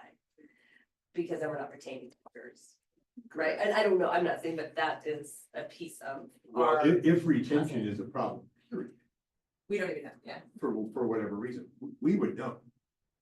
Would we? Yeah, How? we see the number of people leave, you know. Yeah, so like right now, there's 8 people resigning, so I was just gonna ask that question, so in theory, if you had a standardized exit interview. All 8 of those people would have an exit interview, is that what that would look like? And I would trust People at that, the end. I would trust the administration to come to us and say, we're having a problem with retention. What can you do as a board? Yeah. But for us to just, I don't know what level, I would never wanna guess what level. If I see 30 teachers leaving, is that a retention problem?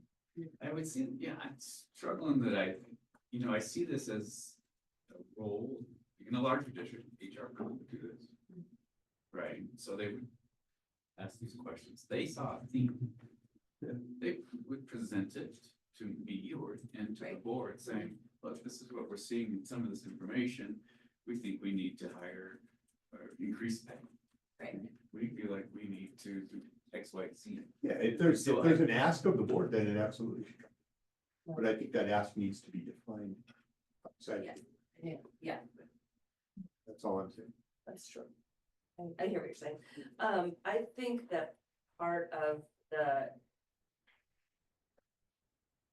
need, I think it's a need for a third party, is because there's a lack of accountability if there's nobody else around to gather the information. It's very easy for it to be end stop and to not have it follow through on. And so when you don't have somebody else gathering themes or data, then it's real simple. If we have a curriculum director looking at curriculum data and saying, we need to improve math scores, so we're gonna look at the new curriculum. If we're having a different issue or if there's something else happening, it can easily get buried. I'm not saying it is, but there's a risk there. There's a risk there. It's like not having checks and balances. There's a lack of checks and balances, I guess, if you look at the business department. There's a lack of checks and balances with our current system. Well, is it okay if I ask of the administrators present here? Is this something that, if it were taken off your plate, as long as you got the information that came from it, you would be happy about it? That you didn't have to do the exit interviews, they were being done, but that was one thing you didn't have to do, but you still learned from them.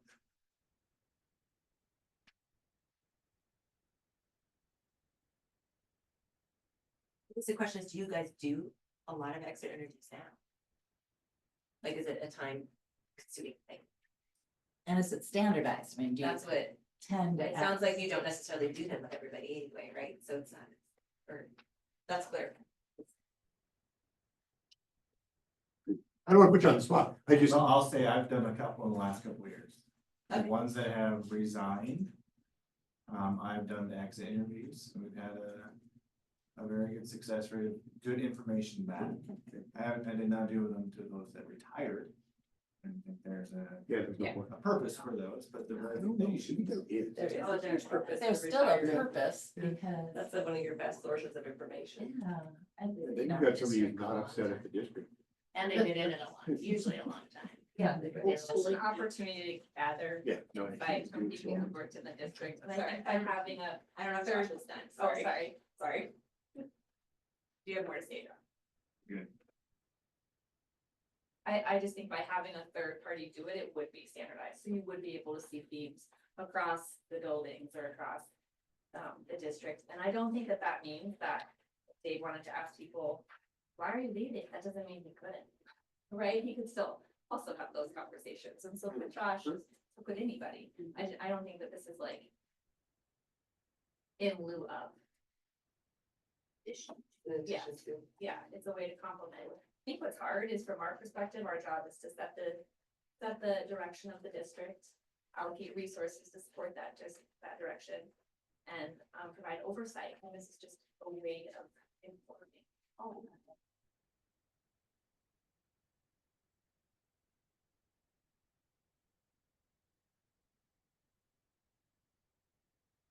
Well, from my perspective as superintendent, I recommend it continues to be the role of administration for myself, to conduct the interviews. Taking that information, consider it like we have. I'm very, I would recommend too, that since we've had this discussion, I would like to conduct them this year to formalize that process.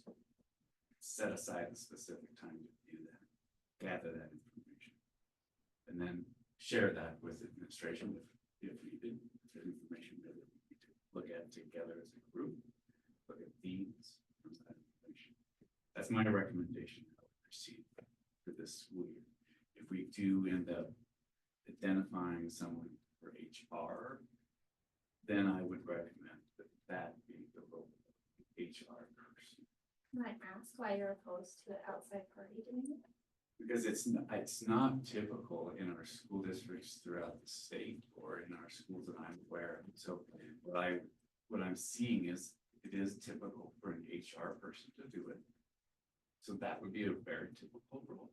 And I think that's a very wise use of your resources and having that person fill that function. In districts our size, it's typically run by administration, so that's where I would recommend it as well. I'm not afraid in any way. We are doing all kinds of surveys. We've done climate surveys, comprehensive needs assessment surveys. We're doing a review of our information in terms of how we communicate our process for complaints. So that's good information coming too. But that's my recommendation for now. For how we proceed for this year, how we look at as we continue to move forward, we can look at other processes. I'm just not aware of anybody who's a contracted person. I would counter that by saying we're not a typical district. We're trailblazer. Yeah. Now, if that's the case though, then it comes back to if you really feel that that's necessary and that's the direction of the board, then I think you would certainly have to address those issues of governance versus, you know, those are some really tricky challenges there that we have to get into. This is the administrative operations kind of information that you want to function with that information.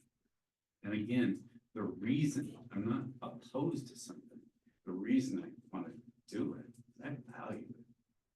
Yeah, and I don't think I'm saying or anyone saying. And that's I want what you I'm to saying. do it. Yeah, I'm Like not we're saying, go opposed. ahead, keep doing it. I value the feedback, value the information. I think it's really helpful for us to grow. I feel that we can grow as a district with that information. And for me to hear it really helps. For me to have that conversation, to have a conversation where I can say, tell me more about that. I just love those conversations because they've helped me in the past. And I can see it helping me and our district in the future. It just seems like it's been historically an informal process, therefore hit or miss, not maybe considered a necessity by people that are leaving, and no designated driver for defining the questions, no designated driver for making sure the interview gets done. And I think we're a big enough district, granted we're not AA, but if we have 250 people and we have X number leaving, I just just think it would be really helpful information, but more consistent, you know, like what is on the list of the open questions and how is that reported for, say, if you were doing interviews for you and the building administration to get to talk about it, or, you know, how does it just start with you, or does it, oh, and so one, can there be some order to it, like, I would really like to do that. Two, the person that's in, whether they're retiring or whether they're just. And second, that there be at least the outline of meaningful random questions. That doesn't matter what school you're in, those should probably be same across the board. That's. Yeah, I guess what I'm saying is I would do that. So I would follow those specific steps. That's what I'm proposing. I would do those questions, would follow those steps, and I would go over themes and information with the administration before the school year starts. And discuss both end of year reflections and the themes from those end of year reflections, as well as exit interview questions. Look at that together with the administrators, see that there's trends and issues that we need to address as a team that we need to address it there. If there are things I need to bring to the board, I would bring them to the board based on these things that I would see. Again, if we had an HR person, we would say about that. I think that gives us another reason to get an HR person. I mean, honestly, that's what I'm hearing, being an HR person. One, this is a ton of your time, Dave, in an already very full schedule. And so I think about, we always talk about your capacity and what you have the capacity to do. And I understand that this is a lot of value for you. But I think about the capacity of you as our superintendent, and this isn't where we need you spending your time, because this is something we can outsource. And so, and the same information is gonna come to you in a format is summarized and succinct. And so I think that that's valuable to the district as a whole, is to have you doing other superintendent work, not conducting exit interviews. And so that is a really big piece to me as when I think about your capacity. I definitely think they need to be formalized and standardized. And tracked, you know, I mean, there's been times we've sat in meetings and, you know, we get a conversation and then bring it up to you, and you're like, I've never heard that before. I'm like, well, you've heard it in your exit interview by so-and-so told you this in your exit interview. You're like, that's news to me.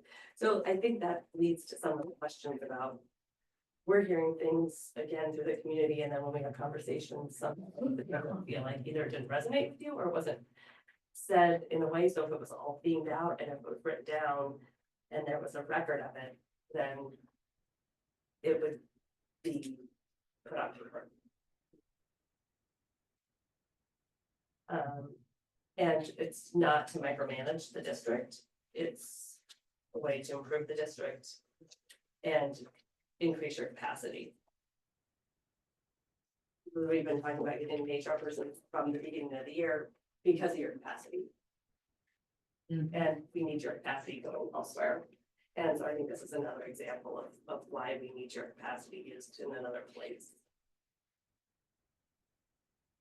I'm hearing that you would like it to be someone else to conduct those. So would you like me to assign it to somebody else? Is that the preference? I don't think you're hearing correctly. I think what No. we're saying, I think what is being said here is that we would like to explore, and we've said this from get-go, we would like to explore if there's need for an HR person. This points to evidence that there is. I also hear the board, correct me if I'm wrong, saying that they would prefer, in the absence of an HR person, that we find somebody to specifically contract with to do.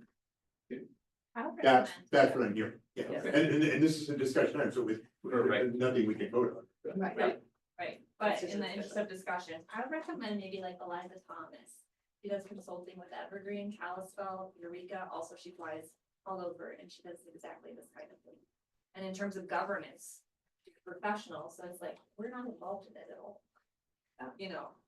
And then those findings would be shared with you, for you to share with your people. Well, and one of the nice things about an outside person, they have no preconceived notions. They're just listening for themes and everything.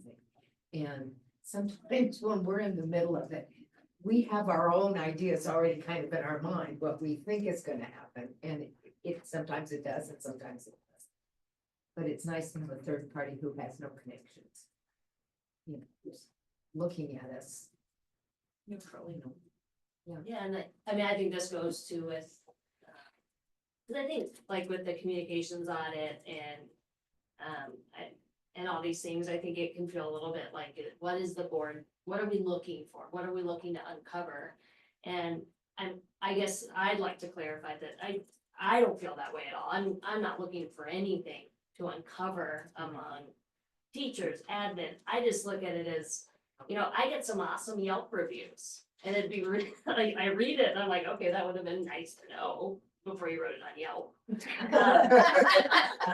But I think the idea is how the board can't help you and we can't help Dave if we don't, I mean, sometimes you don't have any of the information. And it's for me, I'm not looking for anything in particular, but you start saying, okay, well, what data is there to collect to improve the district? And I think talking to teachers who are retiring but also I don't think putting more things on your plate is a fair ask. And I think, and then just having a third party present it, I don't know, I think that, we so much can sometimes, in college, they call it the ivory tower, where college campuses, they become, you become a bit of a globe. A bubble. And, you know, in veterinary medicine, when I was learning, you know, they would come out with what the cost of a treatment would be. And if you were in Eureka, Montana, it would be a very different look at life. And so sometimes I do think just getting outside of your bubble and having someone else come in and say, you're doing an awesome job. There's really nothing to uncover, you know. But if they say, there's these common themes that I think you should work on and you use that to improve. But I do want to very much clarify, there is no ill intent or there is no dirt or something that anyone's looking for. It's just. Cause for concern. And no cause for concern. I think it really is just about improving the district and improving ourselves. And sometimes that shining the mirror on ourselves from an outside party can be really hard. But I think it's very important because I do think we get caught in our environments very closely. So that's kind of where I'm, just so everyone, you know, where all these surveys, you know, you start seeing a lot of surveys and you're like, okay, something's wrong. And there is nothing wrong, I think is very important to say. But I think one of the purposes of the communication survey was to get feedback about this type of thing. So it's almost like we're having this discussion before we're getting into that conversation more in depth, right? So we're gonna look at feedback before we, but what I'm hearing though is you prefer at this time that change in the future, you know, we You'll be the identify first to an know. HR person, you know, I'm looking for feedback again. We're gonna try to find out if I'm hearing this correctly, your preferences for this school year would like to see consideration of looking at some contracting out, doing this process for us. I heard different things, though. I also heard you would like to provide that information to administration. And then is it administration bringing the themes or is the person bringing the themes to the board, getting into your governance issue? My question would be to defer to whoever the professional is that does it, you know, like I wouldn't pretend to know this an HR role, I'm not an HR, you know, so I think that would be a conversation to figure out the best way to communicate for the growth purposes, like you said, like the growth is. These are some themes. Yeah, like who needs to, yeah, I mean, that's my. Works with Darlene, they could talk about it. That's Yeah, my opinion, is let's that is not, defer to them. I wouldn't want to, again, micromanage, that's not the intent. The intent is to make this Informative. informative, helpful. What the information were. Right, yeah, so who's the, it's not, yeah. Let the experts and those who are in charge of it. I just feel like, so you're talking about this year, I just wanna clarify that, I mean, there's only like a month left of school, and so I feel like finding someone to do this, it seems unrealistic. Very hard. Yeah, I feel like that's not realistic to have that conversation, that this is a great discussion for moving forward, in my opinion, I don't know. Feels like, because, and also we haven't done it the whole rest of this year.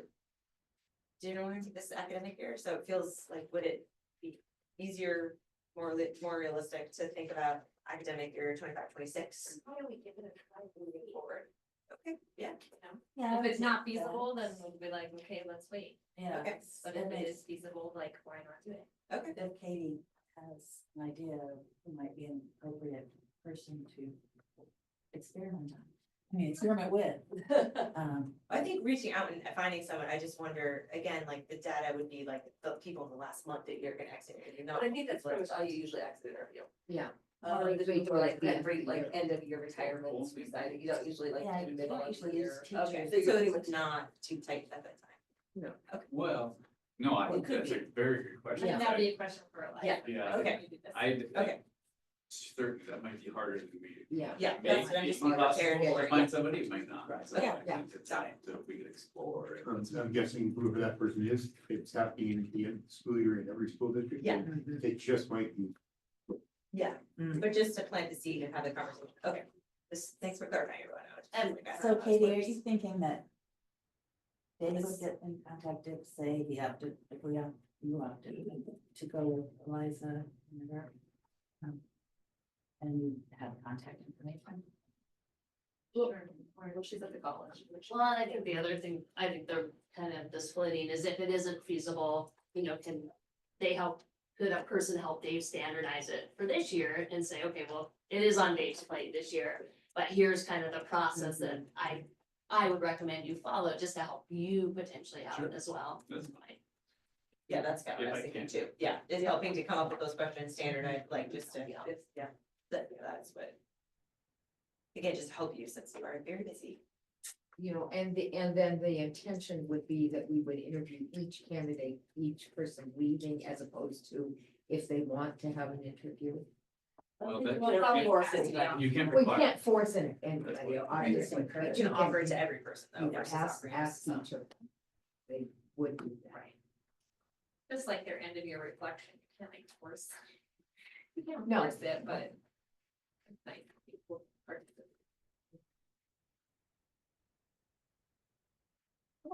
Thank you, Jake. Yeah. Thank you for a So we good know where we're going with that. discussion.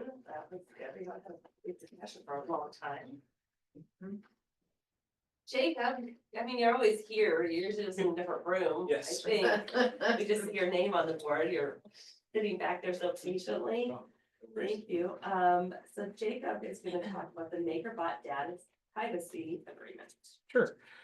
So as we've done in the past, we have a couple new pieces of software. We've used MakerBot in a just non data collecting type mode. We have some ways though we can integrate MakerBot in with our Google domain. So it's easier for students to log into MakerBot, store their projects and use the software, but just protect our students' data. So MakerBot is software that's used to make 3D objects with 3D printers and that sort of thing.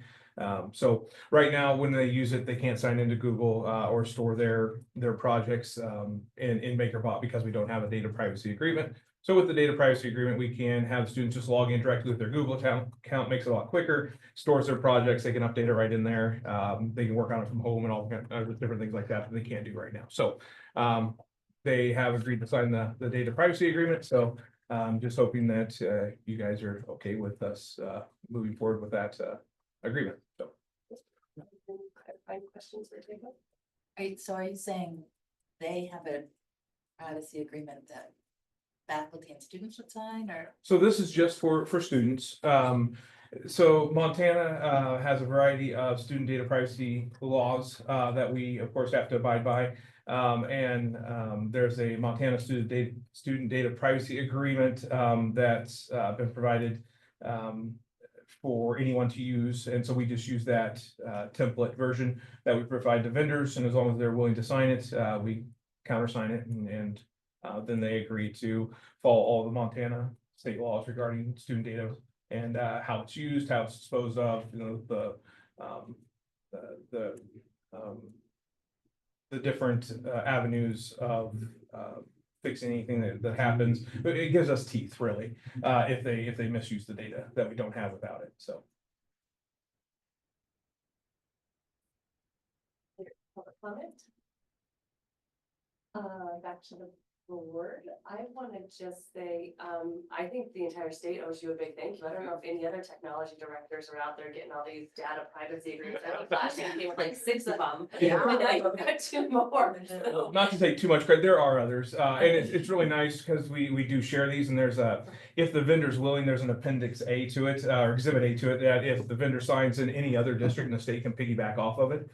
So we really work together on that to share those with each other, and so if there's another vendor now that wants to use MakerBot, or sorry, in our district that wants to use MakerBot, they can just piggyback off of our contract. And we do the same thing with them as well. So, because we have probably 60 exhibit A's that we've used from other districts, just to save the time, instead of having to go out and each district having to work with each vendor every single time. This way we can kind of collaborate together and do it that way. So, but this is one that no one else has yet, so. Sure. I know. So, this goes to the actual agreement here. So this is the agreement that's been signed. Is there any possibility now or in the future of removing the red text and moving away from this being copyright of MTSBA? So MTSBA is the one that has provided to us. We could definitely take out the text if we want. The red was modified. Oh, go ahead. No, go ahead. Okay. The red was modified from their recommended verbiage. And so we do agree to some of those changes with vendors if it's something that they're stuck on, but we don't see it being an issue with us or with MTSBA. We'll ask them a lot of times. You know, the vendors come back and say, no, they won't sound like this, but if we change this, you know, these 2 lines, you know, do you see any issues with those changes? And they'll say no or yes. You know, and we kind of can go back and forth with the vendor to try and can work that out. So I'm more interested in the very first paragraph, so this is a sample agreement. Sure. I don't like, first of all, the idea of writing this as a sample agreement into a legal document. Or at least removing it before it becomes a legal document, otherwise it is a standard sample agreement. Gotcha. So can we remove that first read, this is a sample agreement? I understand a good deal about MPOP IPA, because I was heavily involved in around creation of the coalition that you're talking about that does this, but I wonder if we can remove that. That would be my. So we could say this is an agreement. Or just start out with part. But I would say, I would actually probably recommend that this is an agreement between, I don't think we even need any of that, really. I'll look at it again, but I don't see why we couldn't reject that. And I'll just fast forward and say that I'm gonna, that I hope I don't need to say the same thing for the next one. Sure, yes. Well, I'll say it when we get to the next one. Okay, so we want to make a motion and approve it with that change, Shannon, or where are you at? I would just, first of all, what we don't know is whether that's doable. This is subject to copyright outside of the district, so it might not be doable. I don't know that I can make the motion to remove that. I would like to explore removing it in the future. I would say, looking at the others that we have taken exhibit A's from, I don't see any others that have removed it. So there might be a reason that we can't. So I'll definitely look at that. But I definitely know other districts have left it in it. Well, it's a copyright document. Well, here's the funny thing, though, I will jump in, because maybe that was just a typo on that one, because the second agreement doesn't say it's a sample, it says the agreement executed. And that is, so the difference between version 3 and 4, and I didn't even think about that. MakerBot was one that we've been working with since the start of school, and they have just now finally gotten around to signing it, and that was still under version 3.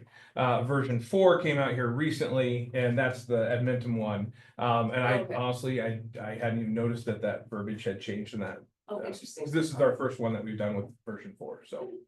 For that. Oh, because it's basically the exact same agreement, just you change the names. Yes, there's just a few different wording changes in there.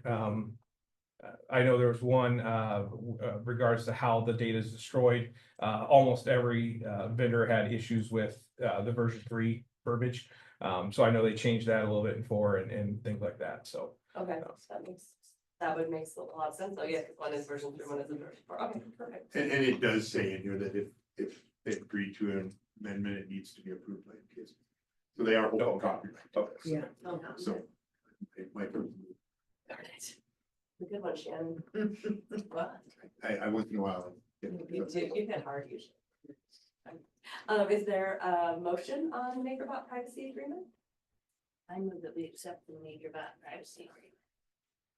I'll second it. Moved by Melissa, second by Katie, all in favor. That was everybody. Thank you. And then at Mentum. Yes. So Admentum is going to be used by the independent high school. It's taking the place of Edgenuity. So this is the replacement program for it. So it's the same thing. It's a new one that no one else in the state, at least that I could find, had an agreement with. So this one though is, it holds a lot more data as it does. It's kind of well, it's a whole different learning platform. So it's going to have grades, it's going to have assignments, it's going to have names and all kinds of student data in there. So it's just another one we want to make sure we have a student data privacy agreement with before we put our data into the system. Are there any clarifying questions? Any public comment? Back to the board. I move we accept the agreement with Edmonton as written. Second, moved by Jerry, seconded by Rainey, all in favor? That is everybody. Thank you so much, Jacob. And to see you in person. Yes. Thank you very much. Yes. Exactly. It's pretty multitasking back there. All right, 25-26 staff renewals with Dave.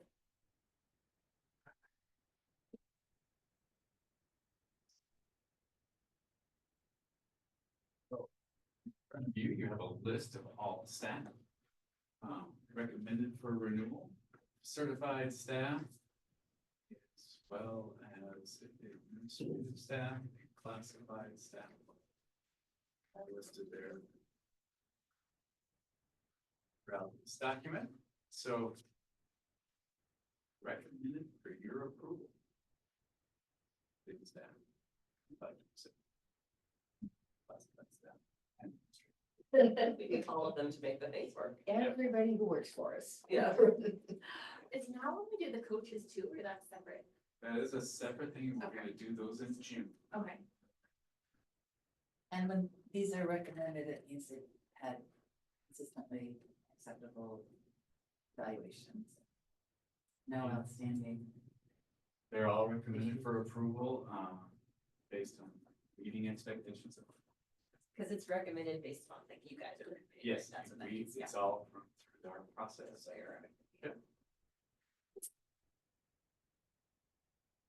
Any other clarifying questions? Any public comment? Back to the board, and before we motion on this, I just have something I need to say. Because of that, I won't sleep tonight. So, here we go. As trustees, we shoulder the profound legal responsibility of hiring and firing all district employees with our direct oversight limited to the superintendent. This creates a challenging and vulnerable position for us. We make consequential decisions regarding continuing employment without direct involvement in the interview or evaluation process, relying heavily on administrative recommendations. Tonight, I'm stuck between a rock and a hard place. The community who elected me to serve them and the colleagues with whom I collaborate to improve our schools. For the second consecutive year, I find myself weighing community feedback that is in direct conflict with a hiring recommendation by administration. This places all trustees in a difficult position, balancing our community-informed perspective against administrative guidance. We need additional measurements for successes and shortcomings.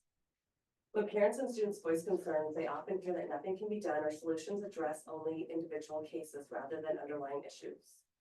Our community has grown accustomed to acceptance rather than a solution, and it is my impression that many have largely given up trying anymore. We are creating an atmosphere to receive the feedback we should be getting, and we need to create a way to address this.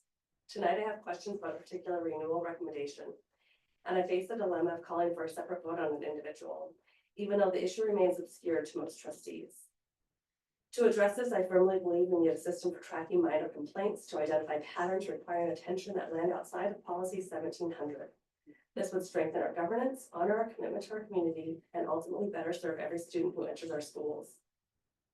While I find myself facing this challenging ethical situation, I recognize the importance of maintaining productive working relationships with our district administration. These partnerships are essential for advancing our broader educational goals. Therefore, I will continue to advocate for better systems while supporting our collective work. Nobody else has anything to say? I'd take a motion. So that's the road to the hard spot, because we get feedback from families about teacher concerns, and all we can do is send them to administration and If we get feedback from the parents again, or the student who say nothing's changed, or their situation's been changed, but other kids are still in the same situation. And so there needs to be a better way to address that, and it's not a one-off. So sometimes the board isn't fully aware. And so we find ourselves in this really tricky situation. Well, it is because they're not, parents. Well, you just have to get through this. And it's also hard because you have tenure and non-tenure when parents and community members don't know the difference or who's tenure, not tenure. And so you have more options and then you're stuck there. How do you address problems with a tenured person? You have a plan of improvement. And then if things don't improve, like it's much more paperwork without tenure. You can let somebody go without cause before their tenure. And once they have tenure, things have to have cause. I just, I have to say, we take our role seriously as an administration. We're very thorough in our work. We evaluate all personnel frequently and observing and working with staff. We're addressing concerns regularly that are brought to our attention and resolving issues. Basis staff work. The comprehensive and thorough work has been done. And recommendations are based on administrative work that's being recommended. Their work, their thorough work to me, to the board. So if a teacher doesn't seem to be meeting the standards, they get put on probation, or you said plan for improvement for tenured teachers that. There's different forms of help and support for staff, how we work with them. There certainly could be, depends on level. Support like the classrooms, suggestions, strategies, discussion with them about the strategies, all kinds of different things. It could be more formal.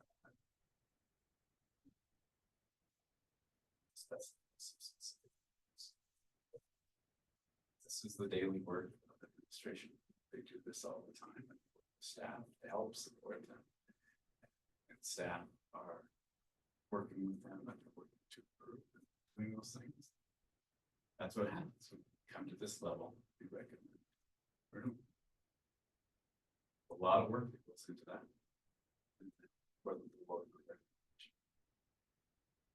One suggestion, I talked to you about this, is I would suggest that perhaps we need to beef up our mentors even more.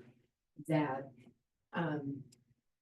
if there is someone that's struggling, I mean, anyone new to our district should have a mentor, and there should be some recommendations for going into the classroom and observing, and that person coming in and observing their person mentoring them. And maybe by being proactive and giving them a really good start, then we could see less and less problems with people, you know, making comments or being unhappy with things, you know. Yeah, and you and I have talked about that. I Yes, we did. completely agree that our mentoring program, we can do a lot more for it. We Right. can make it more robust. We can do some things where oftentimes we're meeting, our mentors are meeting with staff and we've actually increased that. We have. But I think we can do a lot more in that area related to partnering and going in and observing, getting feedback, and teaching for a while the other person watches that person teach, that kind of thing. I think there's some real value in that. Our And so goal I is appreciate to see that all of these teachers are successful. Yep. And so we need to figure out ways to make sure, you know, teacher helping teacher is a great way. I mean, that's how I learned to teach, is listening in an open concept school. Oh, I should be doing that. So then I did the next day. And you know what, another thing related to that, not just all the observing and supporting by teachers to teachers, I think that's a great plan. But also in addition to that, extending it beyond 1 year. So it should be a Yeah, and that's, 2 to maybe 3 year process. well, particularly for a non-tenured person. Exactly. Because I don't know how other people live, but I know I've got to go through things about 3 times before it really gets set. So somebody can tell me something once and I may take a kernel of it, but the second time I get more, and by the third time I'm saying, oh, well, I can really do this. You know, and so I think that would be very helpful to have them mentored for 3 years. I agree. I think it's a great Yeah. idea. And I think, you know, Lisa shaking her head there. Yeah. I think we definitely recognize that there's something we could do there to support our newer teachers. For sure. And are there ever any teachers, staff left off the list? Not really. Yes, for sure. Yes. Yes. I don't think, No, not I think not that- often. I think like Rare occurrence. the rock in the hard place is that we are in this position where we just get this list of names and we don't even know what job they do. Right? Like, it's just this list of names. And what I'm sure of is that there's an extensive process that the principals do and the vice principals and I don't know, everybody, where they go and sit in and write down observation notes and make plans. And maybe what would help us feel like we're making decisions and less of the dark would be more light on the process. Yeah. So like in our 2-on-1, we talked about maybe like the principals could come in and we could have a work session where you explain to us what the process is for your teachers and how you onboard them and what that looks like and how you evaluate them, because that will give us faith in what we're doing and what we're approving. Because right now it's just like, well, they said they're good. You know, so it kind of puts us in a weird place. And then what Darcy's saying is at the same time, we have, you know, parents, whatever, being like, this teacher, blah, blah, blah. And so it's like, well, I can't be like, they have gone through this rigorous process. Whereas like at my job, it's like every semester I have evaluations from students. I have an observation from a fellow teacher, and I have like my administrator come in and sit in. And they have a focus group where I leave and they ask my students, what is she doing well? What does she do better? And then I get all this feedback that helps me be better. So like my board even gets to see all of that stuff. They have a whole portfolio that has all of my information. So when they make their vote, it's from a really informed position. Whereas I think our position is like, okay, thumbs up. Right, so just kind of putting more light on your process would help us, number one, appreciate what the heck you're doing, because I'm sure it's hard and I'm sure that you do your due diligence.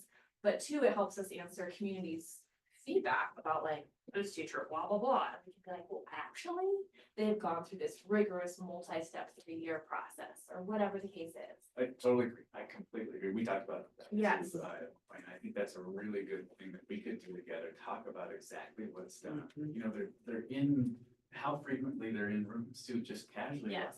Checking, they're doing that type of work frequently. The whole picture of what they're doing every step of the way. Right. Our non-tenure staff get a lot of support, more than people who have been here a while. They aren't evaluated as often, right? Right. And how often do we observe? What other information do you look at beyond just your observation? All that's taken into account. Yeah. Feedback's taken into account, all that. I'm curious about the student feedback piece. I think that's a real interesting thing to, I mean, I realize the ages you're working with, but I mean, if you have students, right, because a lot of this information is coming to me from students. because they're very frustrated. And so how can we get the student perspective?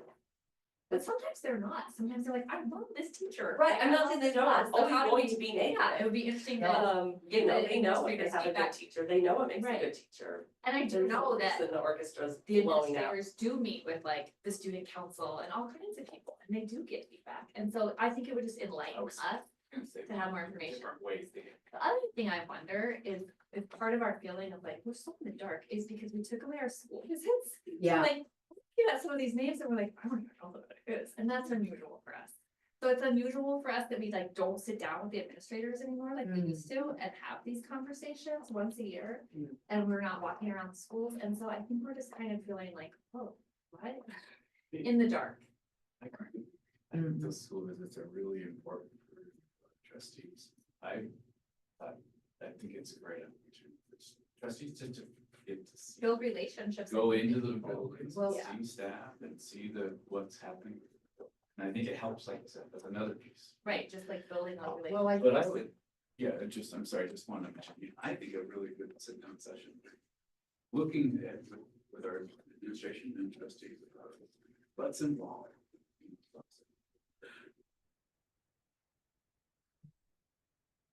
I know that's helpful in some other districts because they've reached out to some that process, they go in depth about what they do. They don't go into depth about what's happening. Right, right. But they go into depth about their process, and I think that would be helpful. Absolutely, it would be our job as process. Yeah. That's what we do. Right. And so I agree, a big here to that, and a big here to the suggestion you made, which you may please repeat about something outside of the policy 1700. I think that's where yes. this whole discussion that we had with Yes. our attorney present and this whole piece. And as I mentioned a billion times, I'm out of the feedback loop, so I really have no idea who you're talking about. I mean, I'm I know none, zero. And that's, because people, I simply ignore what they say, but it would be, and I think we discussed as part of that, having some sort of a way that I could know what concerns are here. And perhaps that way is we do have a way. I've never had anybody step in here and give public comment about renewal of. In my time on the board, I've had people step in here and give comment about renewal of coach. But I've literally never had, so maybe that's where it starts, is can these be, if there's a concern, is that it. How much? I think that's why they email us. That's what emails. That's why what they stop email doing us for to answer that question, because that's what they're gonna do. And then we have no control over that. And that's a hard place. And but then what it's do you the do rock with and the that? hard place. Well, Yeah. my impression is So that, that's what's tricky. see, my impression is that Yeah. that was inappropriate for them to do, apparently. Exactly. And so I shouldn't have even read it. Exactly. And so I would Exactly. strongly, again, I would just ignore that. You're right, your grandma naked, Shannon. Right. Yeah, and so it's like. Right, because that's the rock and the hard place, it's like, we didn't, like, it just happens, so how do we do the right thing and honor everyone's roles and honor the people's right to their best education that they can have access to and what our place is in that, yeah, it's just tricky. Yeah, I want you to know, I understand that, not knowing all the information. Makes sense, it's hard for trustees. But I wish I could assure you, I don't know how to do that tonight, but it's a very thorough process that we go through. Take very seriously. I think there is value for both this process. Detail exactly what. But again, I'm sure that process has been followed. And to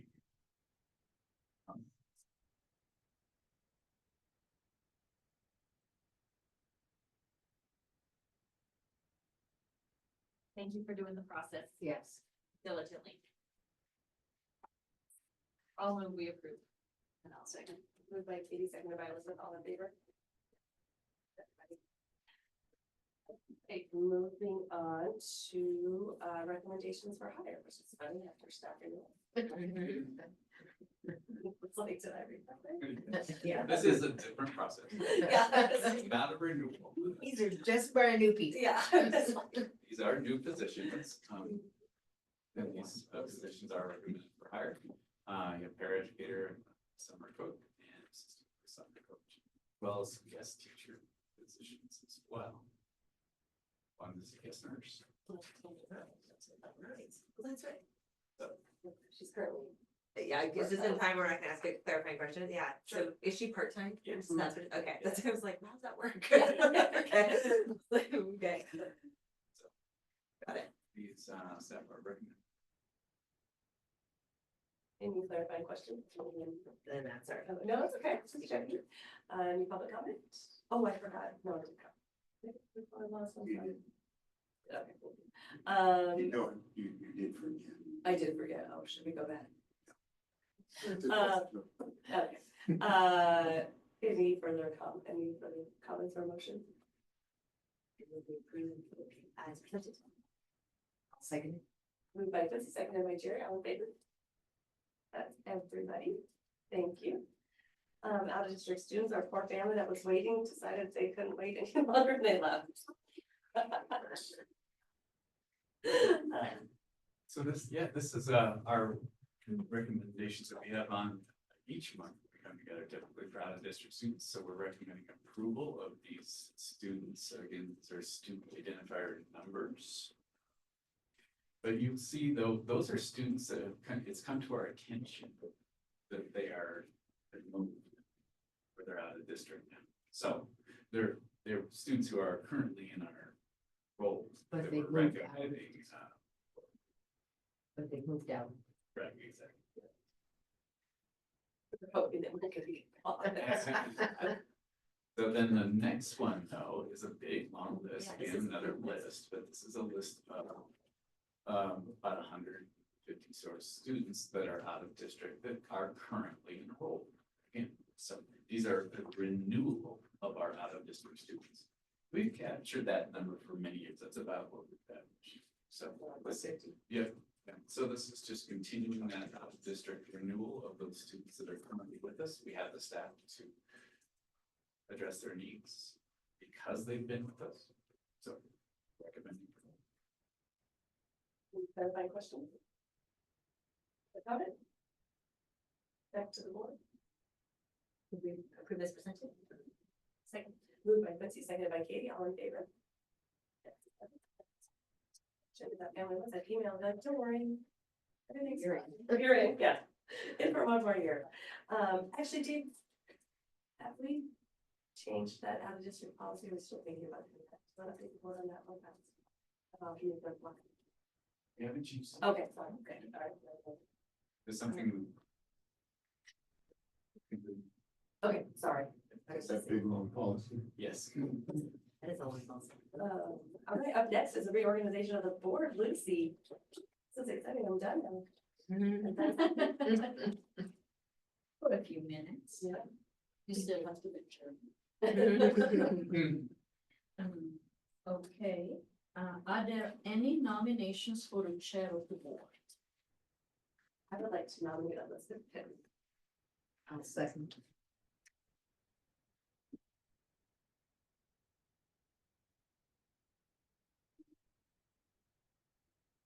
Are there any additional nominations?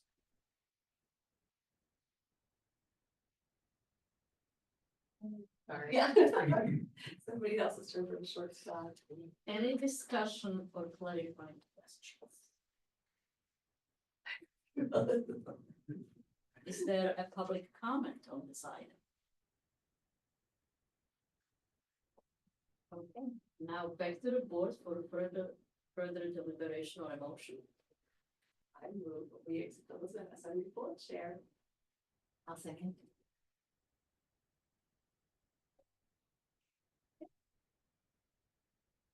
All in favor? That's everybody. Okay, you can sit here now. It's right now. Thank you for your, yes, Yes, thank you very thank much, you, Darcy. You are welcome. It has been a pleasure to be your chair. I really am gonna use that gavel. I think it's important that you're still Presiding officer, Jones Stevens. To the meeting. Yeah. Yes, that's what we said, we had yours. No. That's right. I you know, need to go. it's fine. I thought they happened it now. Her reign doesn't happen until. Until March. Oh, I thought that's what Katie and I did it last time. You did it incorrect. You probably did. We discussed this last time. Yes. Okay. Okay. Everyone's so excited to get out of the seat. Oh, well, get out of here. All right, district clerk appointment, We something still very. have to do the We have vice to- chair. Oh, vice chair. So since Elizabeth is not the reigning officer yet, I'll do it. Thanks, Lucy. Okay, are there any nominations for the vice chair of the board? I think Darcy. Nice win. Good idea. Are Read there it right any along. additional nominations?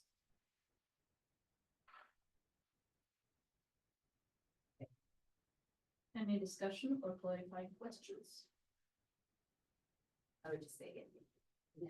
Yes. Is there public comment on the item?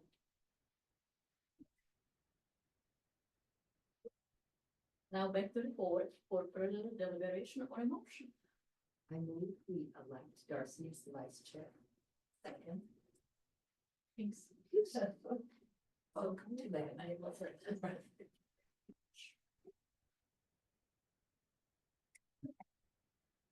All in favor? Everyone, thank you. Okay, I guess I'm sorry. No, because now you do it. No. It says board chair. Oh, you don't know who's gonna be that. He's not board chair, he's not being announced. Well, I know, but on here it says board chair. Under district clerk appointments, so we have our agenda on as well. But you're still. You're still board chair. You're still the board I know, but I'm just saying, so it should just still say Shelley. That's what I'm thinking. That would have been helpful. That would have helped my, that would, I was just following the thing. Okay. Yeah, we- The district clerk appointment, are there any nominations for district clerk? We all saw that job description. I Did they second want to raise that? Good news is you no longer have to take notes. Yes. AI script. You could find somebody else. Are there any other nominations for district clerk besides Lucy?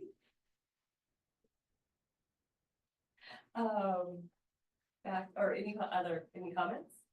We've already clarified question, public comment? Back to the board for a motion. I move we elect Lucy as the board chair. District clerk. I second. Two jobs. I second that. District I clerk. second that.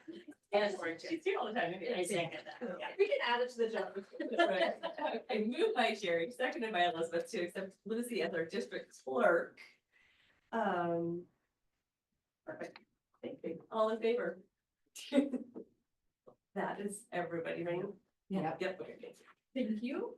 Thank you. Thank you. Thanks very much. Thank you. Thank you. Thank you for being our Thank you. district clerk, because we got everything out. Okay, time for reports, trust announcement. First up, we have our end of the year letter of appreciation to staff. Shannon wrote this. Very. I like the I actually wrote two of them, but We are the best because of you. It's great. I thought it was really, really good. And I'm sure all the commas are correct because it's Shannon's. If it was mine, you would have to correct a comma here or there, but. The only thing I mean, if anybody takes offense with it, feel free to edit. The only thing is there's 2 years in the last sentence, and I didn't, it says, we wish you an excellent summer, look forward to next school year with Oops. Bulldog Pride. Oh, That's the only thing that I was like, oh, Yeah, that's 2 years, you. just repeat it. otherwise it's beautiful. Yes. This is redundant. That would be a mistake. when do we want this sent out? Like the last week of school? Yeah. Yeah, so we could have Amy send it out, the week of like on June 10th or something. Or Dave, do you plan on sending out a letter? Work well. On this letter. Yeah, it'd be about. Okay, I wasn't sure if you were also sending something, I didn't wanna like No, I typically do. So should we send ours out, like, I'm just wondering, should we send? Oh, I see. Like a week apart. A week so they're apart. not I see. really- Yeah, Uh, we could send ourselves like the last week of May. It doesn't matter, we could send out ours on like May 20th or something, I can. Whatever you prefer. It doesn't- Okay. I'll, or if you prefer June 10th, you'd rather do it. I don't I'll think we shift really mine. care, yeah. Or we could do June Bump them 3rd. up at the end of May. Yeah, yeah, we'll just do, that's right, you can do this, you got 2 weeks left. Yeah, June 3rd, somewhere in there, okay, perfect. I just didn't want it to do that. And then as far as other trustee announcements, we, David and I were talking before the meeting, we wrote on here that we need to talk about trustee committee assignments, but we didn't put the attachment of committee assignments, so no one really knows what they're doing or where they're going. So we might just talk about that. Well, that would be appropriate for the new chair to talk about. Yeah, perfect, so it should be in It next. should be next. Great, so we did that on purpose. The other thing we need to set is the next superintendent evaluation meeting date. And so if you think about it like in quarterly date, we met in March, so June would be the next time we meet. June work session. The June, yeah, and June. Friday. Yep, doing it, so that would be the 24th of June. Does that work for everybody?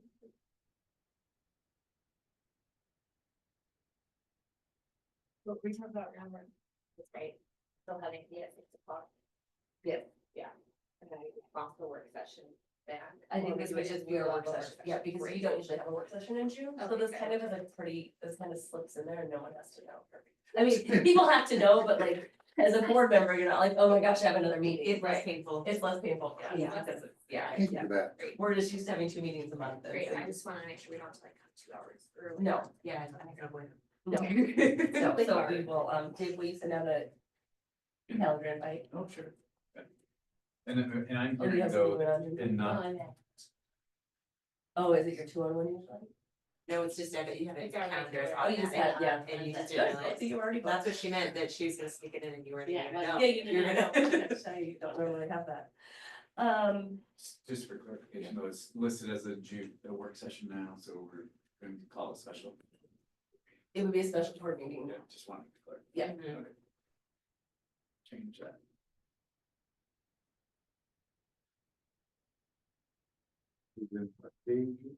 June 24th.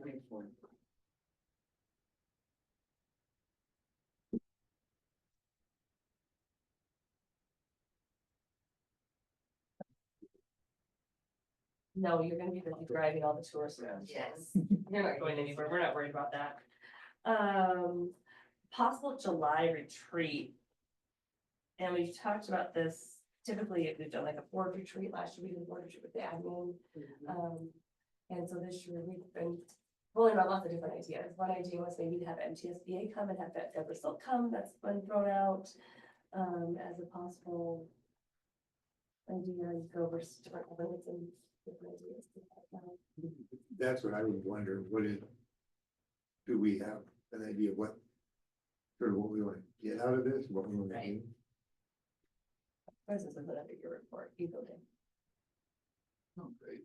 Well, I was just gonna mention, I think we talked about tonight, right? One of the things that we were talking about is some church evaluation. But also certainly I've heard information about Deborah Silk coming back again, because she did this a while ago. And what does she address? She's the attorney for MTSBA, so she does, she's actually the board's attorney. MTSBA, and she addresses governance, Yeah. all sorts of. She does good board trainings, and it would be nice to reestablish our relationship with MTSBA. We haven't worked with them in a while, and, she specifically talks about it from the perspective of the board, right? Because that's her whole shield. Yeah, and so I think it might be nice to hear her interpretation of our role and responsibility. Been some friction between us and MTSBA. Yeah. We're gonna smooth out. We're gonna hire him again and they'll forget all about it as soon as we write him a check. What it was is they don't like their stuff published on our board docs. So that's all. Because of the copyright stuff. Yeah, it's interesting. Well, didn't they have, send out, information about HR development? Yes. They do. Yeah, They so send that out would the- be another perspective to Yeah, get the conversation, perspective. exactly, Yeah. and like communications and just the. Among other Yes. things, from the Policy. standpoint of a board, they're a policy shop, Yeah. so they They provide. help us write policies. They used to, we now rely on different sources. Different. We don't use them for policy, we have for one. But it'd be interesting to have her perspective on the following year. It really comes from it from the angle of the board. Yeah. Versus like, for example, B is our attorney, which is our district attorney, right? So when she comes at it, she has a different lens, and like MTSBA has a different lens.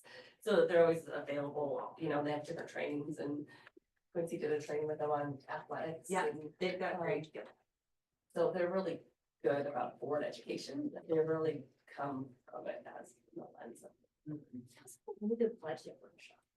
Very interesting. So, yeah, MTSB is a great resource. So I think that'd be great, and we haven't seen Deborah for a long time. Very smart. She's very smart and a little intimidating, a little scary, but very smart. Is it just the board that's there, or the administrators come too, or? We've done it different ways and different times, and so we can maybe have, the administrators come for for all of it or part of it, we can fine tune that as we talk about what we wanna do. The goals are. Also, are they off in July? We don't even know about We're gonna think be they awful know. here this year. They don't know there. Are we looking at a date for that? Yeah. So we have our meeting would be June. If that's no, it'd be the second Tuesday, the 8th. Is our business meeting? In July, are you? Yeah. So the 22nd would be the work session, potentially. And we typically do not. I believe it's July, we don't. do Anything. the work. Okay, that's what I was trying to remember. Yeah, Okay. so we have one in June. So July, we could do an evening. Board meeting. Maybe closer to August.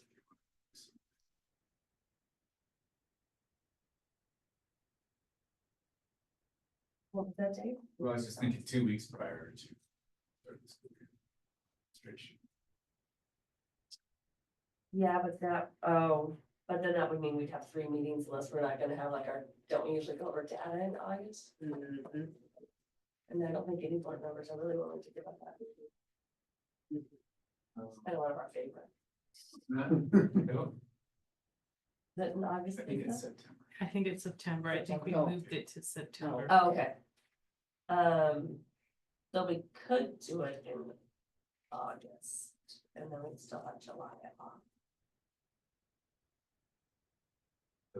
I don't know, August is still hard because everyone's running 10,000 miles. Right, I feel like that's really tricky, especially even if that fact, they don't want it, they've got enough, they're doing to start their school year. If we get.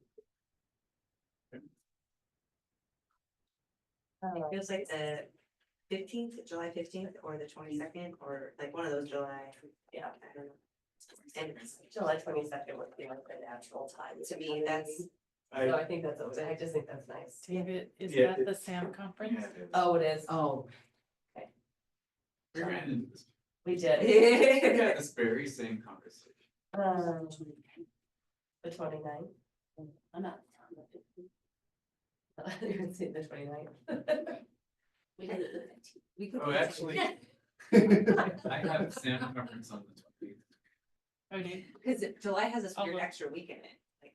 and I think the 22nd.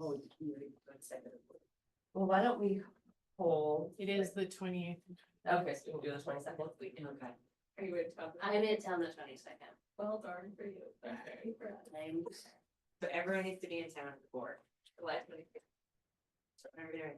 July 22nd. Yeah. And we get- And that's a like you Tuesday? mentioned, Yep, Mr. it's on may normal not be Tuesday. available. Right, we gotta check with Deborah, that's what, or Yeah, whatever, check with Deborah. like, we have to set a date Let's after do- about the date, yeah. so. So let's see if we can get Deborah on the hook and then we can, and if we need to, we can always have the meeting with the administrators in September or October. Another one, right, when they're here. And we could do what we asked of them to, we could also take the information, summarize it, and give them the things that. Good work. It's an odd clause that we get right after the festival. Oh, Yeah. yeah, that's gonna be great. I just know that that's a big span, we can. It's out here. And then if you want to do more, I have a few other things on my other list. Dave, I know, I think a couple trustees brought this up, but I was just wondering, updated fundraising procedures for, auction items regarding firearms, has there been any? I have not had a chance to follow up on that. Okay.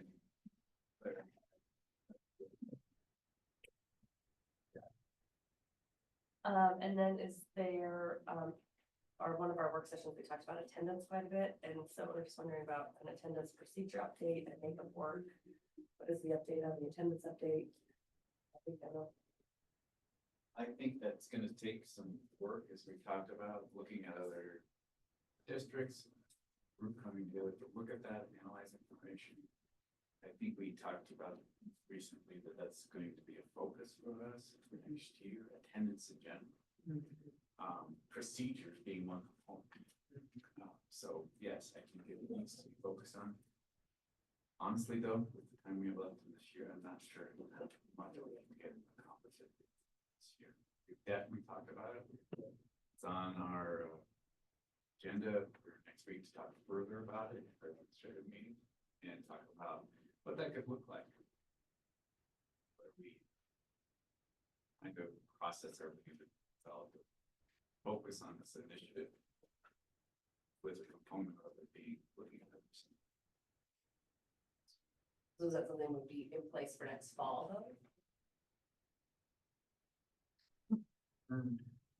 You would have to, some tweaks could be made.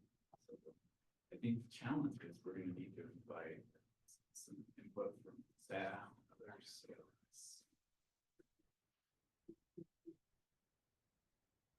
Looking at the time. Okay. But I think it's definitely a focus of ours, attendance in general. Right, and best practice, I guess, Yeah. kind of listed best practice. We talked about the effect of schools too, what they're doing, getting feedback from them, and so that's gonna be a part of it. Just in those things. Okay. Perfect. Just wanted to follow up on a couple of those things that we brought up, and just, I think they were brought up like 2-on-1s also, so I just wanted to make sure Yeah. everybody was on the same page. That's as good. We talk about, we all don't know the same information. And then lastly, we have our effective school board, 8 characteristics, and I think this is characteristic 2, because I forgot last month, I'm sorry. Effective school boards have strong shared beliefs and values about what is possible for students and their ability to learn. Of a system and its ability to teach all children at high levels. Go to our first goal, each student will go back down later. So, anybody else have any trustee announcements? No, I just have one other, and that we had talked a little bit about when you have like the quick response team. We had talked about potentially having a rundown of the one event we had this year with like what we did really well, the things that we were gonna work on, and then kind of what improvements were made potentially to those things that we wanted. Or that, changes that we made to improve all those things. Okay, yeah, so an update of where we are Yeah. in that process. And I think too, just also the things that, in addition to what we need to work on, but the things that we felt like we did well in that response to that event.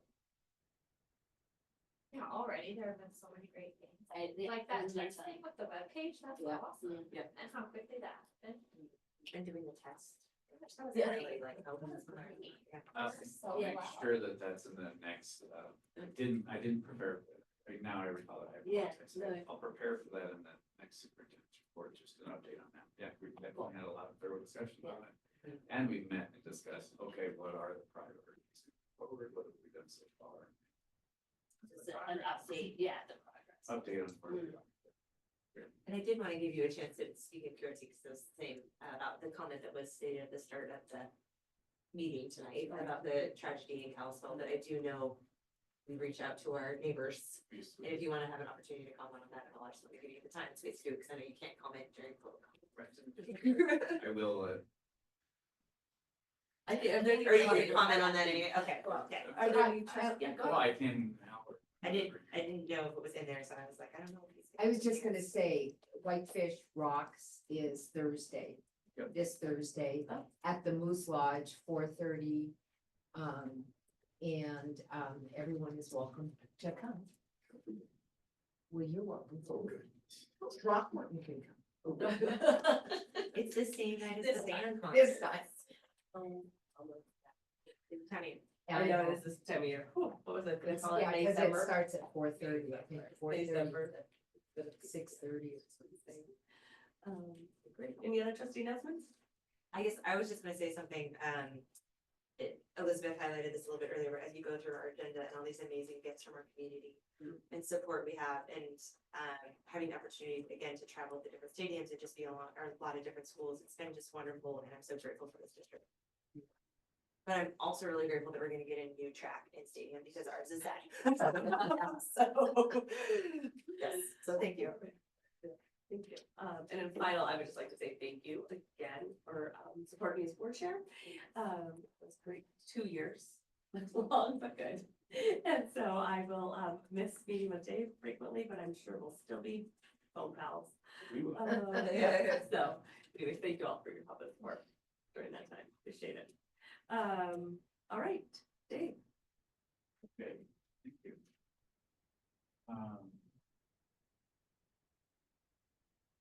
So that's reminders to talk about. So before I get into some of these other agenda items, under the superintendent report, I wanted to comment on, yes, I've reached out, but I know as the superintendent, yeah, it's extremely busy time, so yes, we've also offered staff to help out. On the first day, Kalispell, sorry, I'm referring to Jimmy on Kalispell. And on the first day, some staff were scheduled to go, but then they didn't. I am not sure. I'd have to look at Mr. Brandstetter back there. I think he had some staff that were potentially going down to Kalispell School District today. They did not go today. They didn't go today. We've offered our support, they've been involved, and there's a thing called the Flathead Valley QRT. Member here, and that's how that initial contact occurred. And that occurred actually on Sunday. Thank you for clarifying that, and for having that process in place that is like. Yeah. Great. Yeah, so the other things that are happening that are coming up, I just want to touch on a few things that aren't listed here, but just wanted to be aware. Of course, Jake does an outstanding job, so. Boy, am I gonna miss him. Yeah, right. Maybe next year you'll have more opportunities. Who knows? Such a great job. So as he went over all the things that are coming up, the events, he did a great job there. But one of the things that I think is this end of the year gathering, and we're excited about doing this year. We do it at the beginning of the year, we bring staff together, breakfast, and talk about some of the things that we're focusing on at that time of the year, and we recognize some of our staff that have been with us for years. And so we, I think Lisa was the first to bring this concept and idea to us in terms of, let's book into that, have an end of the year gathering. To celebrate our successes, what went well this year, and talk about the year, but also recognize our retirees. So we're gonna do that on the last PLC day. And I think it gives us an opportunity to recognize them in a similar manner to how we recognize them at the beginning of the year. Thank you for being here. Thank you for your service, many years in the district. So, that's a little bit of a departure from our typical process. So, but what I found recently, some of the feedback is that there's just too much going on in the year anyway. December. And so this we'll see how this goes this year. It may be well received because there's a lot of, each building has their retirement get-togethers and year gatherings too. And then we got like there's rocks and all these kind of things. So this might work out. We'll see. We'll get the feedback after this and see how it goes. And then, let's see, enrollment, we're seeing some fluctuations there a little bit, in enrollment continues to change a little bit, but again, we're still seeing that at the next year, the high school, we're gonna have some significant increases, so we're watching that. So- Even Jake noticed how big that group was. Yeah. Josh, you're gonna miss that big group of kids. So, yeah, and then you have a list of resignations there and, in front of you, as well as retirements. And then, there's a link to the enrollment information. Yeah.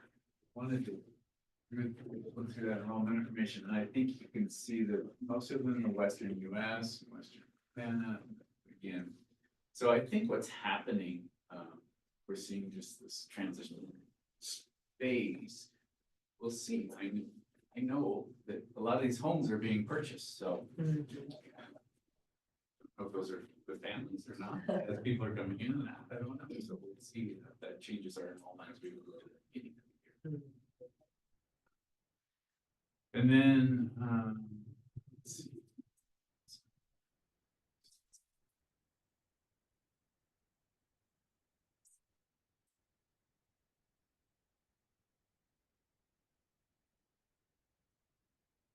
Just want to make sure that I touch on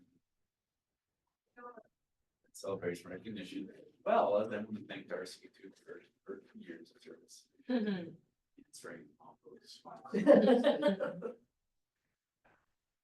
good discussions about the direction of our district. Appreciated our conversations.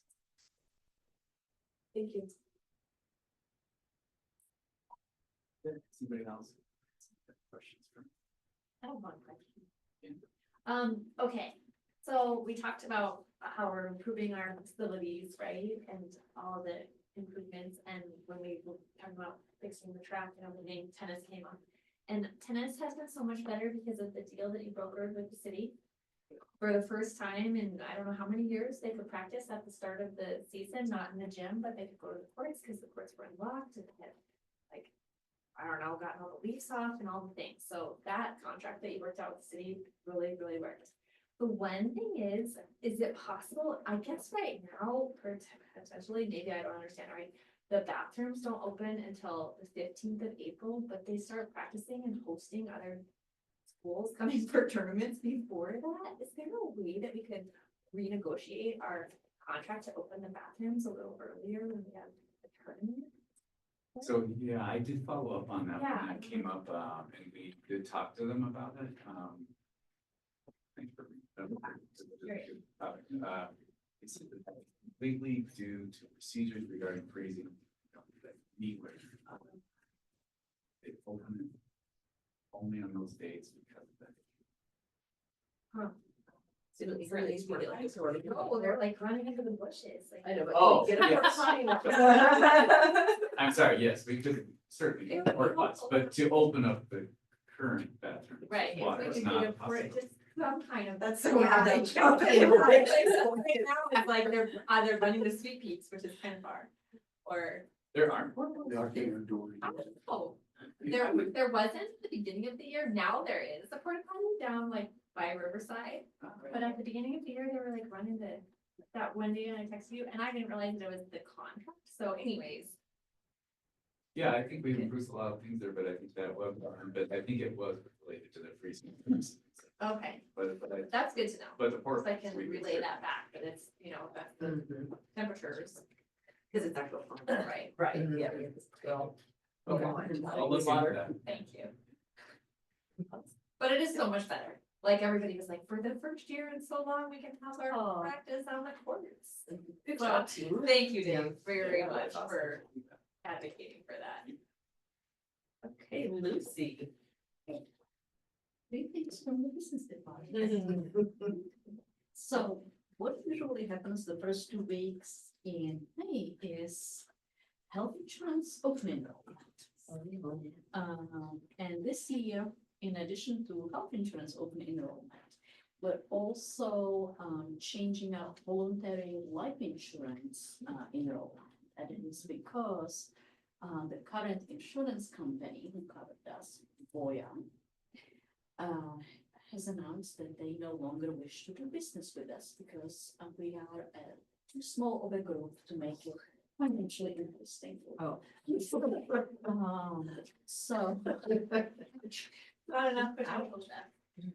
I know, I was afraid there was, I guess, too many They people were die. talking about the enrollment in numbers of people, and that is.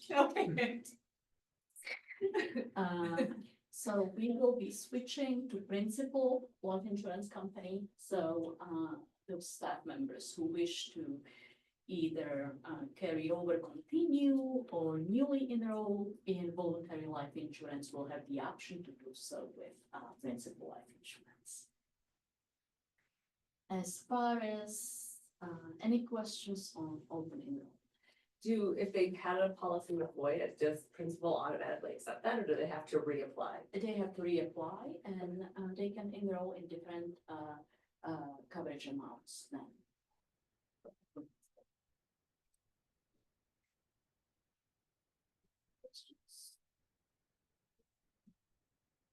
Our monthly reports, everything is, all the numbers are pretty much where they should be.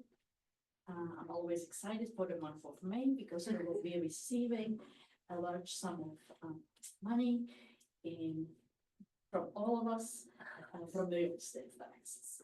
So we will have some nice revenue coming in by the end of the month. Expenditures are as they should be or where they should be for this time of the year. And as you've heard from our architect and owner's representative, there have been some expenses for the expansion project, but not very much yet. So there's not much to report there. Good job, thank you. Any questions for Lucy? Good job, thank you. Thanks. I appreciate it. Up next is the consent agenda. Is there any public comment on the consent agenda? There is not even. Yeah, well, there's payroll. Oh, I looked in. Oh. There's only one thing, I think we're used to it being Accounts longer. payable. I actually do have a random question about the payments. Can I ask that now? Sure. Yeah.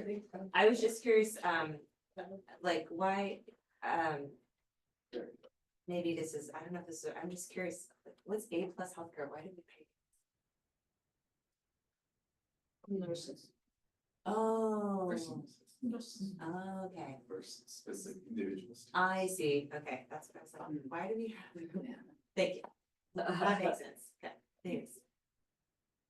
Any other questions about that? That was the one I was like, that's curious. Yeah. It's that thing there. Awesome. So no public comment on the consent agenda? Back to the board. Move be approved. Moved by Katie, seconded by Quinn, all in favor?